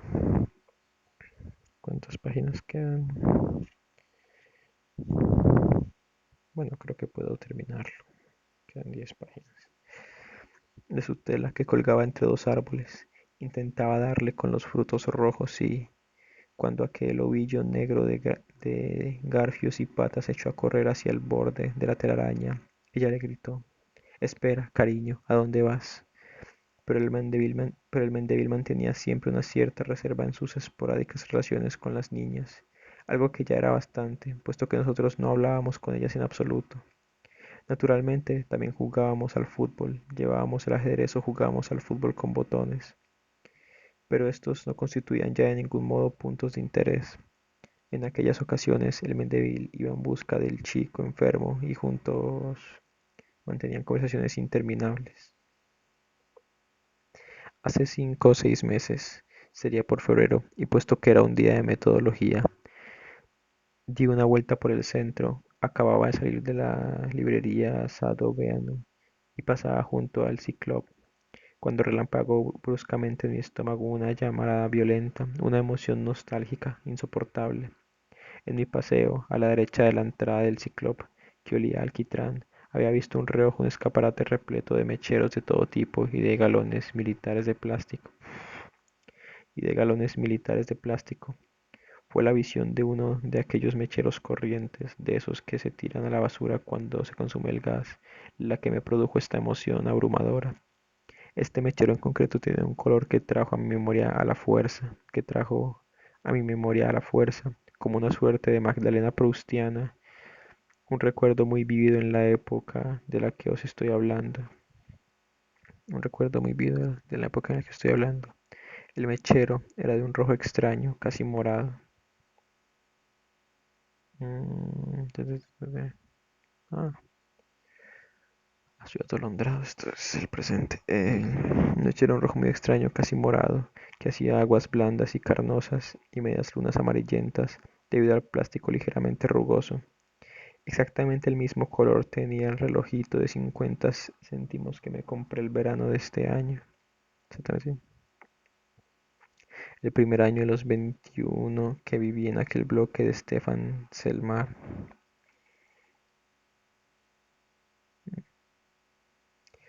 Con cuánta precisión recuerdo aquella tarde en que, a través del callejón que unía el portal número 1 con el resto del bloque, se escurrió un individuo en camisa roja a cuadros. Se colaba como una lombriz entre los dos edificios y casi se atascó en el contador del gas, hasta que finalmente llegó a puerto, resollando como tras una dura ascensión y sacudiéndose el cemento de los codos. Nos llamó y empezó a sacar algo de los bolsillos. Por mucho que me esforzara, no podía decir ahora qué aspecto tenía su cara. Veo simplemente un balón blanco, pero en sus manos abiertas distingo hasta los más pequeños detalles, las pastillas amarillas y cremas de chicle envueltas en celofán. En las cajas había un dibujo en relieve, los relojitos de hojalata dorada con correa multicolores de plástico, veletas también en tonos pastel, dotadas de una hélice de 2 aspas que se deslizaba por dos alambres retorcidos hasta que, girando y girando, volaba hacia el cielo. ¿Qué carajo? Era simplemente un balón blanco, pero en sus manos abiertas y seguidas de más pequeños detalles, las pastillas amarillas. Mm, Veletas también en tonos pastel dotadas de una hélice de 2 aspas que se deslizaban, alambres retorcidos. Nos arremolinamos en torno a él, preguntándole cuánto costaba cada objeto. Luego nos desperdigamos, cada uno a su portal, en busca de dinero. Por 50 céntimos me compré ese relojito del que os he hablado, con esa extraña correa rosa violeta. El Mendeville, por su parte, se compró una hélice coloreada. Cuando el hombre se marchó, lo siguió con la mirada mientras escurría por el hueco del callejón, y luego dejó caer los párpados, soñador, hacia la hélice que estaba en la base de los dos alambres dorados, enroscados entre sí. Contemplaba sin aparente interés las dos aspas de cartón que de repente empezaron a girar solas en sus alambres, cada vez más deprisa, y que se elevaron a una altura de 1 metro, donde permanecieron girando sin descanso unos cuantos minutos. El muchacho contemplaba la hélice como si estuviera pensando en otra cosa. Antes de partir, sin embargo, aquel individuo en camisa roja a cuadros nos había mostrado algo más. Lo sujetaba en la mano con cuidado y lo acariciaba de vez en cuando. Nos apretujamos en torno a él y vimos que se trataba de una pluma estilográfica negra. De una pluma estilográfica. Ah, esto no era lo del inicio. Ah, pluma estilográfica en medio gravatomorfo. Ah,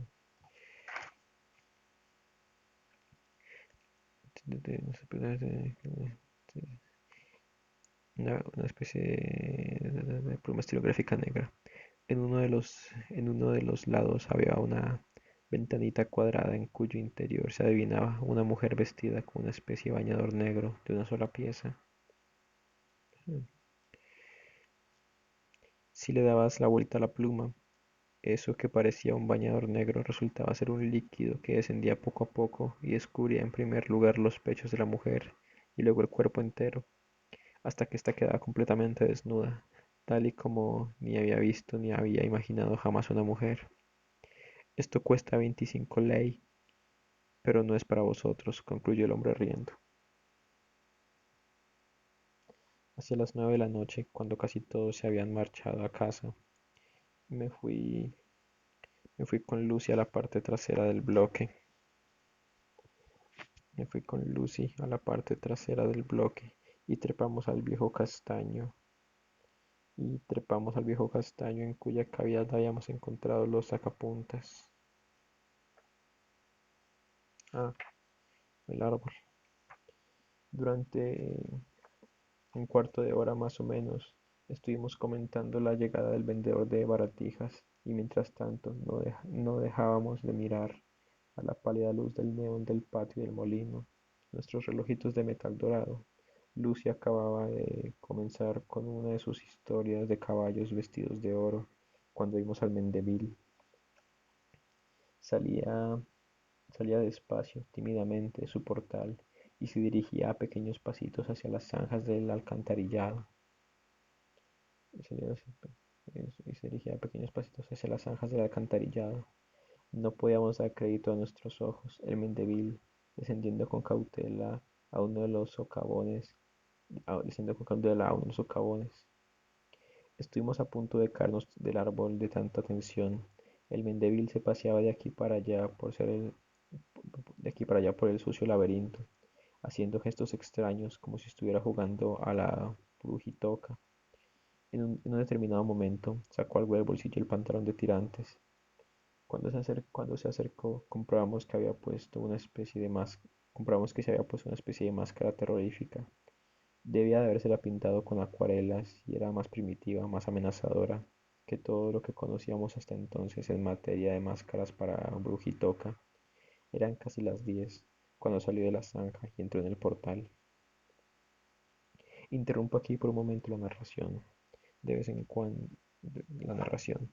De vez en cuando yo también he sentido cierta necesidad de salir a la superficie para tomar una bocanada de aire, pero nunca como ahora. Quizá haya intentado resistir demasiado tiempo con la cabeza sumergida y el cabello ondeado bajo las aguas. Quizá haya intentado resistir demasiado tiempo con la cabeza sumergida y el cabello ondeado bajo las aguas, espesas como gelatina, de aquel verano, pero ahora me escuecen los ojos de tanto oro y tanto destello y tantos destellos. Quizá ahora sí demasiado tiempo con la cabeza sumergida y el cabello ondeado bajo las aguas, pero me escuecen los ojos de tanto oro y tantos destellos. Creo, sin embargo, que jadeo también por otro motivo mucho más profundo. Creo, quiero decir, que no soy tan seguro de querer leer ese texto en el cenáculo. Es demasiado poco literario y mucho más otra cosa. Hace más de 2 semanas que escribo y comienzo a sentir la necesidad de anotar también cosas que no tienen nada que ver con la crónica de la que hablaba antes. Veo simplemente cómo el hecho de escribir empieza a modificarme como persona. Cuando no escribo, en clase o en mi tiempo libre, me siento y me comporto como un alucinado. Esta semana no he podido terminar de corregir los exámenes porque, de repente, irrumpían en las capas exteriores de mi cerebro unas imágenes pálidas, unas imágenes que me atormentan incluso cuando estoy escuchando a mis alumnos. Por no mencionar el hecho de que durante todo ese tiempo he tenido unos sueños horribles, imposibles de narrar, y todo ha culminado, porque espero que haya culminado, esta noche, cuando me ha despertado un ruido fuerte y entrecortado. En el escritorio que está a los pies de mi cama, en la oscuridad, mi máquina de escribir tecleaba sola. En el escritorio mi máquina de escribir tecleaba sola. Me he incorporado mecánicamente, he encendido la luz y me he inclinado sobre las hojas por donde el carro de la máquina paseaba de un lado a otro, con el ruido de las teclas y de la campanilla. Las he leído. Unos dedos invisibles habían retomado mi historia desde el principio. Habían llegado al sueño del frasco de cristal y justamente estaban escribiendo la frase. Cuando volví a mirar, observé que en las paredes del frasco, que lanzaban destellos demenciales, habían aparecido los contornos delicados de una puerta. Al leerlo, he sentido el terror sagrado cumplimiento de una profecía. El espanto ha crecido bruscamente, extendiéndose hacia el infinito con un silbido amarillo dorado insoportable en mis sienes. Sentía que mi cráneo se disolvía en las llamas del espanto. Solo entonces me he despertado de verdad, pero durante mucho rato, en la noche ligeramente azulada que procede al amanecer, no estaba seguro de no haber pasado a otro sueño. Así pues, continúo escribiendo aquí. Lo voy a hacer por un impulso interior y tan solo para mí. Tras la visita de aquel vendedor de baratijas, Tras la visita de aquel vendedor de baratijas, la armonía de nuestra pandilla se fue yendo poco a poco al traste. Mimi, Lumpa, Luta y Matagan escuchaban a medias las historias del Mendeville, el cual, a su vez, como pude observar poco después, había empezado a desatender a su auditorio. Seguía sentándose en su trono de hormigón, sí, pero ya no contaba historias nuevas, sino que había vuelto a empezar de cero con los caballeros de la mesa redonda. Se detenía con frecuencia, incapaz durante largos minutos de recordar alguna palabra. Entonces clavaba su mirada vacía sobre el muro ciego del bloque, y en aquel silencio penoso se oía tan solo el rugido de los vehículos que descargaban trigo en el patio del molino contiguo. Creo, sin embargo, que únicamente Lucy y yo notamos que estaba sucediendo algo, y después, en cada sobremesa, en mi lecho de tortura, contemplaba las nubes inmóviles y relucientes y pensaba solo en lo que había visto aquella noche, el Mendeville visto aquella noche, el Mendeville vagando y haciendo magia, con su rostro puro cubierto por una máscara de cartón, entre la miseria de los tortuosos y fétidos canales. El verano llegaba a su fin. Puede que estuviéramos incluso en los primeros días de septiembre, pues mis padres se habían apresurado ya a comprarme la cartera y todo lo necesario para mi primer año escolar. Después de disertar de nuevo durante una tarde entera sobre Ruslan y Ludmila, el Mendeville pronunció aquellas palabras que a mí tanto me gustan. Hay 4 tipos de hombres: los que no han nacido, los que viven, los que han muerto y los que no, y los que ni han nacido, ni viven, ni han muerto. Estos son las estrellas.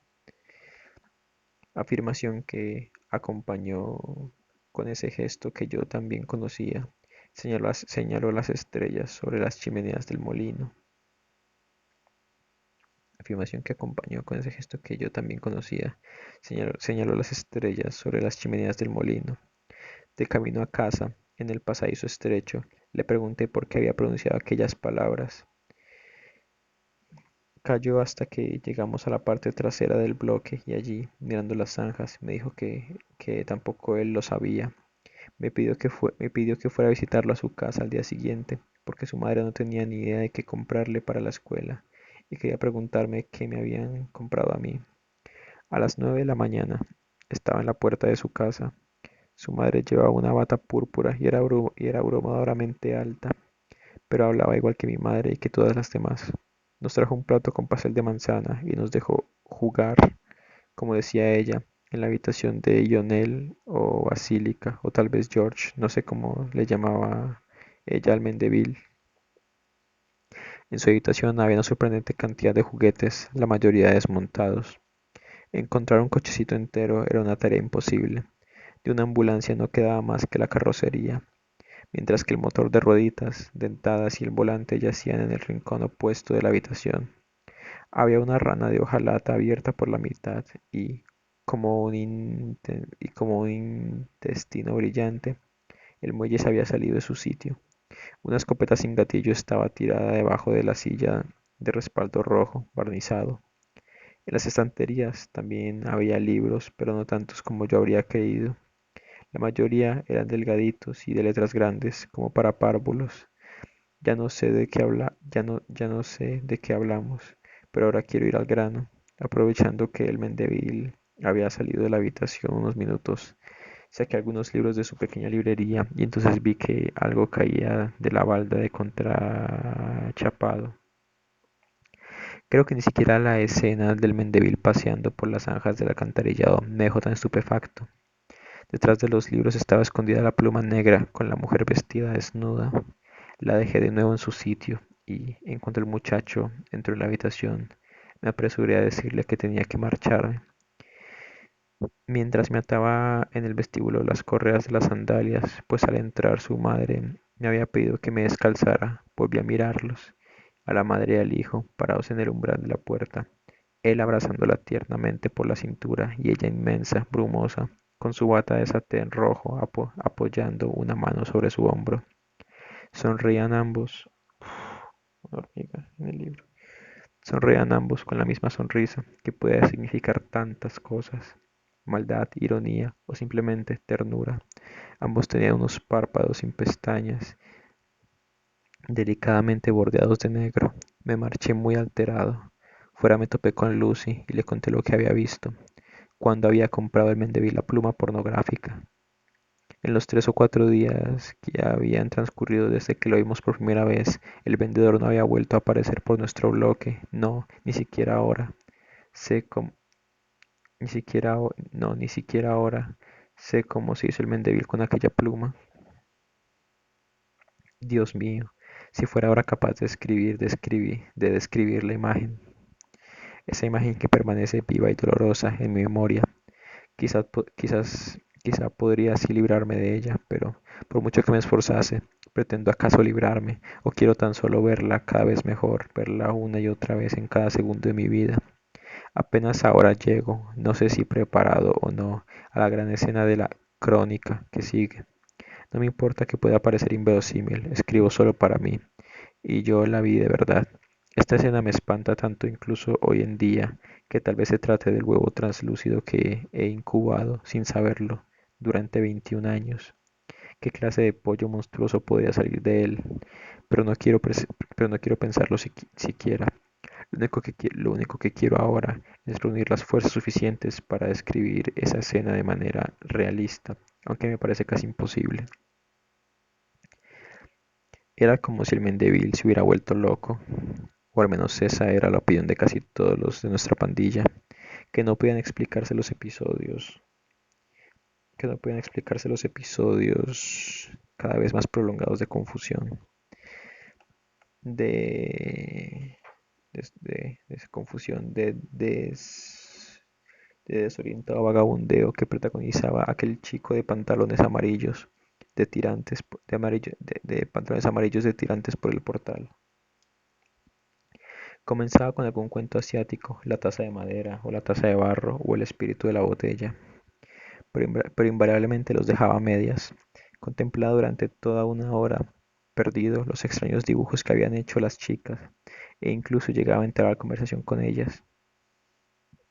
El papel de consejero íntimo y de confesor, tal y como imaginamos nosotros, que había desempeñado junto al Mendeville, el chico enfermo, el del botín ortopédico niquelado, lo había retomado ahora Yolanda, la de los lazos gigantes. El Mendeville hablaba con ella a menudo y le podíamos ver describiendo curiosas curvas en el aire con sus expresivas manos. La tarde anterior al día que supondría su hundimiento definitivo, el Mendeville, con Yolanda a sus pies y rodeado de todos nosotros, con Yolanda a sus pies y rodeado de todos nosotros, nos contó la más bella historia que habíamos escuchado jamás. Fue una auténtica sesión de hipnosis colectiva. Estuvimos allí hasta las 10 de la noche, hasta que no nos veíamos ya las caras, hasta que todo lo que quedaba del mundo era el cuadrado de cielo azul oscuro sobre nosotros, atravesado por el polvo estelar de la Vía Láctea. Era la historia de los 11 cisnes. La voz del chiquillo subía, bajaba y giraba y nos hacía enloquecer de tristeza. La niña muda, que trenzaba trajes de ortigas para sus hermanos, transformados en pájaros reales. El vuelo de estos sobre el mar verde, hirviente, el niño con un ala de cisne. Todo aquello estaba en nosotros desde mucho tiempo atrás, y el Mendeville tan solo nos lo recordaba. Cuando acabó su historia, en el silencio de la noche solo se oía el rugido de los tranvías que circulaban por Stefanselmar.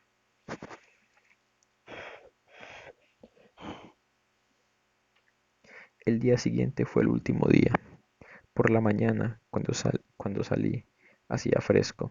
Me encontré con Lucy y con Sandu, mis amigos, y nos fuimos al castaño. Los frutos del árbol eran grandes y espinosos, y nos pasamos la mañana pelando las relucientes castañas.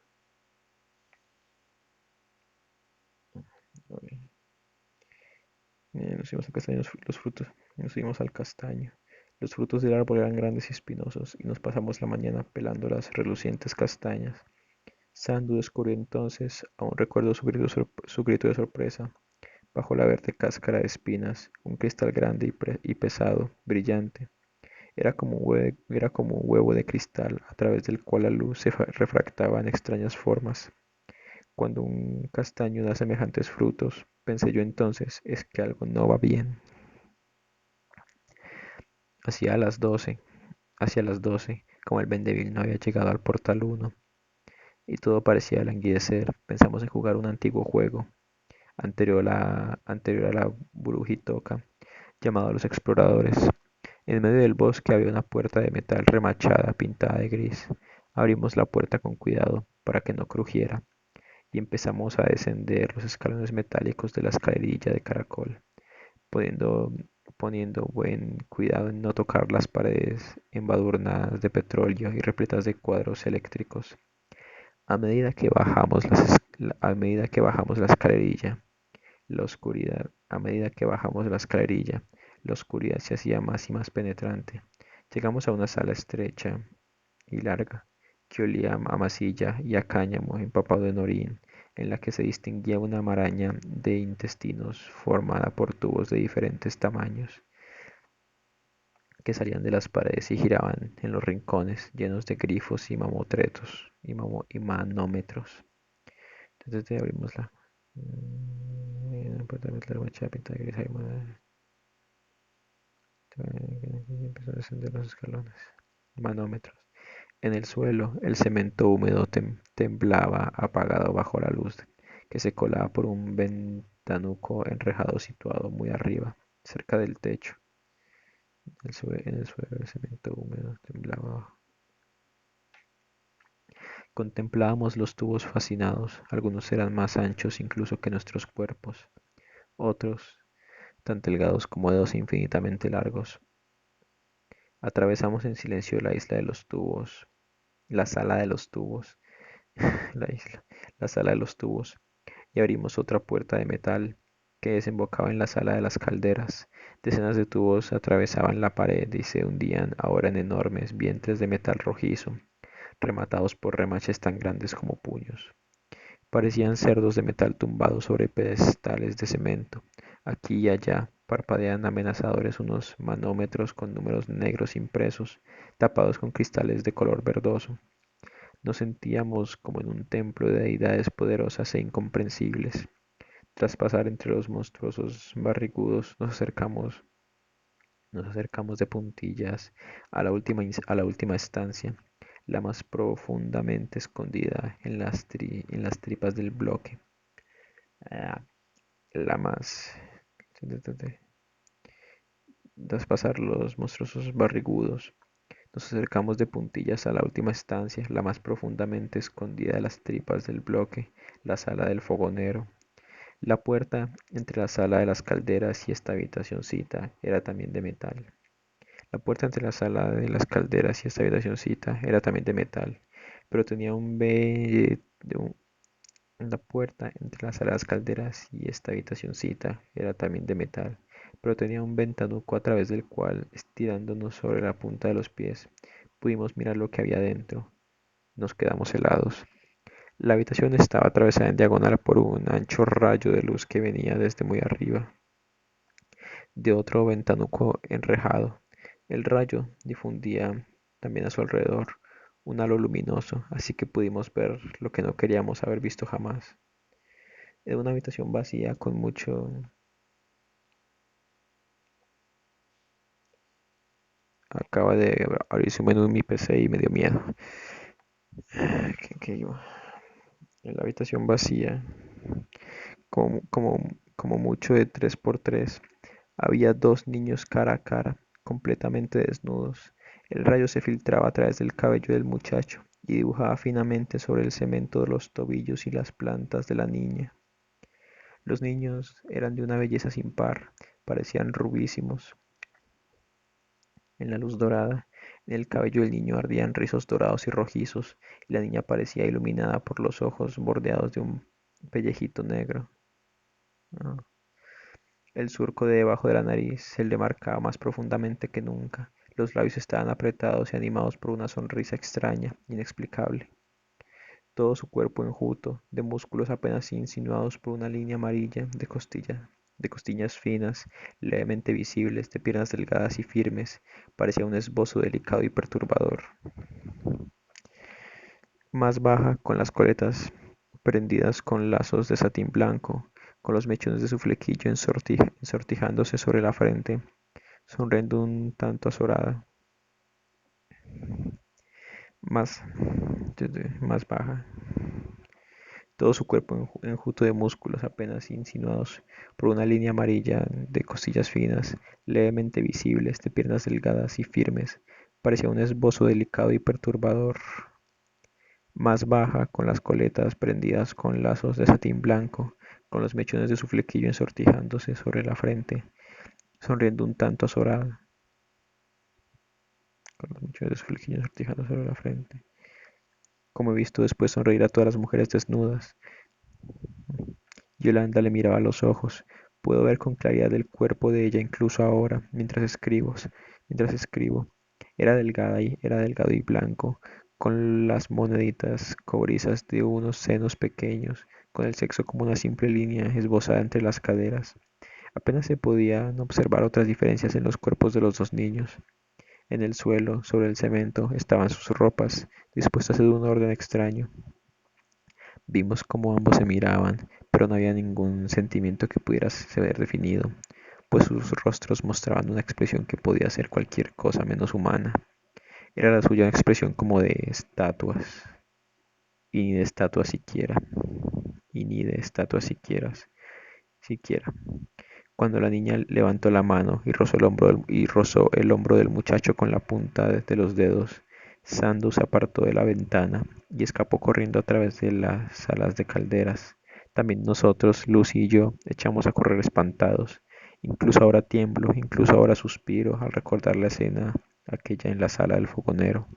Todavía hoy escucho, todavía hoy escucho taladrando mis oídos, el grito de pánico de Yolanda cuando oyó nuestras pisadas, un grito que nos persiguió, reverberando entre calderas y tubos hasta la calle. Ay, no nos detuvimos hasta que llegamos al portal primero, al portal uno, desierto a aquella hora. No podíamos mirarnos, no podíamos hacer nada. Lucy temblaba como un poseso. Llegó incluso a tener fiebre los días siguientes. Al mediodía nos fuimos para casa, pero durante el rato de la siesta, con la cabeza bajo de las sábanas, empecé a delirar. El ataque me duró hasta la noche. No veía más que los dos cuerpos frágiles frente a frente en la sala del fogonero. No comprendía nada. ¿Por qué había cambiado el Mendeville tan bruscamente tras la llegada del vendedor de baratijas? Pero no conseguía siquiera hacerme preguntas. Sandu, sin embargo, había reaccionado de otra forma. Estaba indignado, presa de la furia. Aquella misma noche, en el portal 1, cuando se congregó la antigua pandilla, les contó todo e incluso añadió algo de su cosecha. De su historia se desprendía que el Mendeville nos había embotado a todos con sus estupideces, pero que ahora por fin se había quitado la máscara. Boba y su hermano se dirigieron al transformador y borraron con las manos las frases de colores que el Mendeville había escrito con tiza y que en algunos de nosotros había retocado más de una vez desde entonces. Mimi se mostraba triunfante, se había encaramado al trono del Mendeville y dirigía desde allí, grande, barrigudo y moreno, la disputa sobre cómo debía ser castigado el Mendeville. Por supuesto, era incapaz de concebir algo más que hay que zurrarle. Zurrarle. Martagan propuso que organizáramos una buena brujitoca, porque hacía mucho que no jugábamos, así que nos fuimos corriendo a la parte trasera del bloque y bajamos de nuevo a las sucias zanjas a respirar una vez más nuestro amado olor a tierra y lombrices, a lombrices y larvas lechosas, pero, sobre todo, el penetrante olor a miedo. Nos colocamos de nuevo las máscaras de cartón y nos transformamos en diablos y en monstruos, y en gigantes y en unicornios y en salvajes y empezamos a perseguirnos por los canales sinuosos. Hacia las 8 de la tarde apareció el Mendeville. No podíamos dar crédito a nuestros ojos cuando lo vimos acercarse al borde de las zanjas. Habíamos creído que se quedaría en casa, sin salir, por lo menos durante una semana, por el hecho de que se atreviera a mirarnos, pero el hecho de que se atreviera a mirarnos a la cara nos parecía de un descaro increíble. Dejamos de jugar y desde allí, desde abajo, lo observamos sonriendo maliciosamente. Él quiso decirnos algo, pero Paul cogió un terrón de tierra, se lo lanzó y le arreó un buen golpe en la pierna. Jan hizo lo mismo y entonces el Mendeville echó a correr hacia el portal número uno bajo número uno bajo una lluvia de terrones. Nos abalanzamos tras él, con las máscaras puestas aullando. Nos habíamos llenado los bolsillos de terrones. Al salir del pasadizo estrecho, nos detuvimos en medio del patio interior. Una vez allí, no tenía escapatoria. Al principio no lo vimos, pero luego lo localizamos escondidos detrás de la balaustrada del puente, es decir, sobre la pequeña plataforma que conducía a la puerta tapiada. Estaba acurrucado en la oscuridad, aullando. Empezamos a lanzarle terrones con furia, pero el Mendeville gritaba casi más fuerte que nosotros y se defendía como un diablo. Llevaba puesta, entonces lo vimos, a la luz del neón del patio del molino, su horrible máscara, pintada con acuarela, y nos devolvía como podía los terrones que le llovían por todas partes. Estaba más arriba y lo protegían las dos balaustradas, mientras que nosotros estábamos en campo abierto, así que se pudo defender mucho rato, casi una hora entera, hasta que un terrón le dio de lleno en la cabeza. Entonces, en la penumbra, lo vimos dejarse caer al suelo, arqueándose hacia atrás y sacudiéndose con una fuerza espantosa.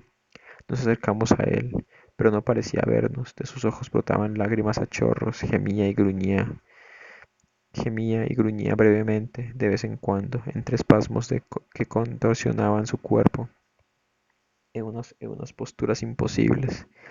Nos asustamos tantos que Luta fue al portal 3 y llamó a la puerta del Mendeville. Escondidos en el portal 1, vimos a una mujer de rojo que vino corriendo y tomó en brazos al niño martirizado por los espasmos. A duras penas consiguió atravesar con él el pedacito de que conducía al otro portal. A duras penas consiguió atravesar con él el pasadizo que conducía al otro portal.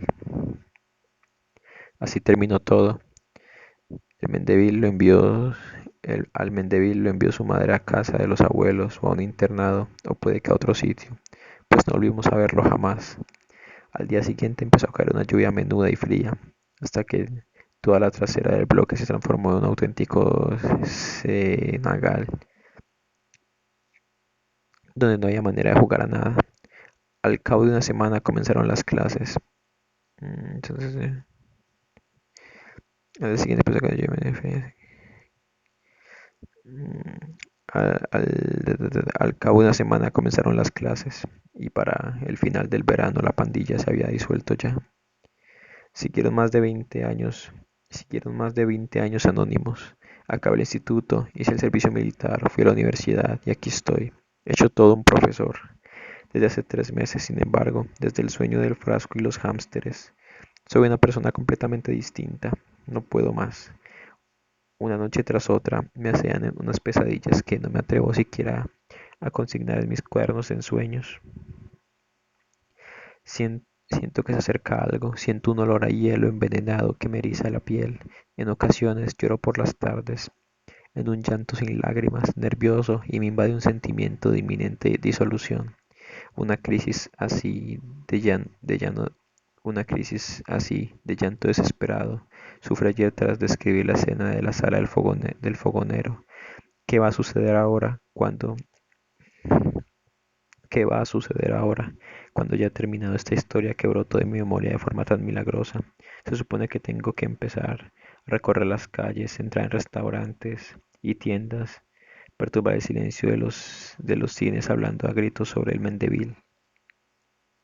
Porque siento que no he dicho todo, porque no puedo controlarme para no gritar esta verdad que es mía y solo mía, porque no puedo más, no puedo controlar este dolor terrible, no puedo. Sí, no voy a leer estas páginas en el cenáculo, porque no son literatura, son más bien una profecía terrible. Las leeré en medio de la ventisca, por las calles, a la luz de los escaparates y en los tranvías, y encontraré a gente que me entienda y que me siga, y rastrearemos toda la ciudad y encontraremos finalmente al Mendeville, y sabremos que él es, y lo comprenderé, y sabremos que él es, y lo comprenderemos, y lloraremos y cantaremos. Y él, cubierto, cubierto por una piel de rayos, lan- lanzando destellos azules, alzará los brazos y se elevará, iluminando la ciudad como si fuera de día, hasta las estrellas y hasta más allá de las estrellas, y nosotros seremos como de ceniza blanca, más puros, más puros. Ay, no puedo más.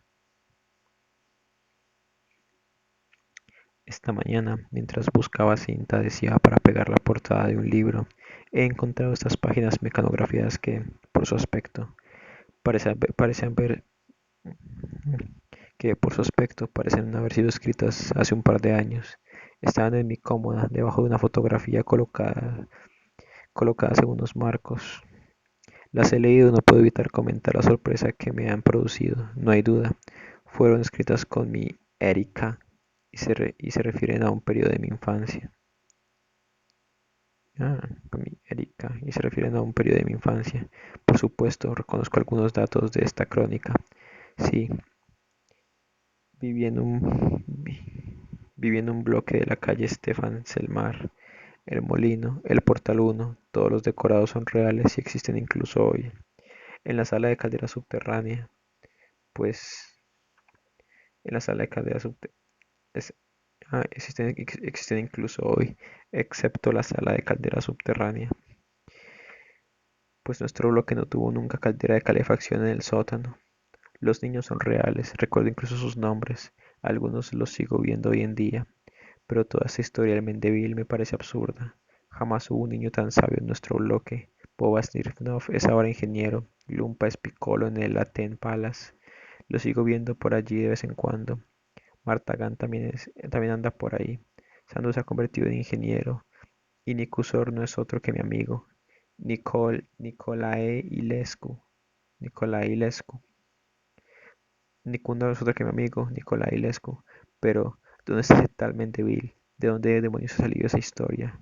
Querría leer el texto, pero reconozco que me da miedo. Hay en él algo nefasto. No sé qué hacer con este texto. No quiero tirarlo, pero tampoco quiero volver a encontrármelo.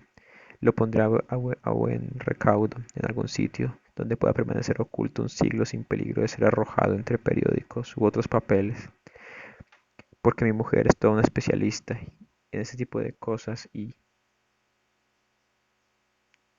ah, y se acaba así.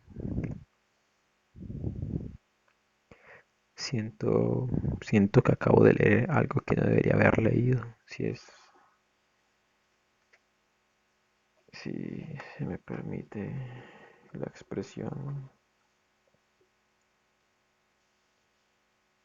Esto sigue grabando. 1 hora 44. Uf.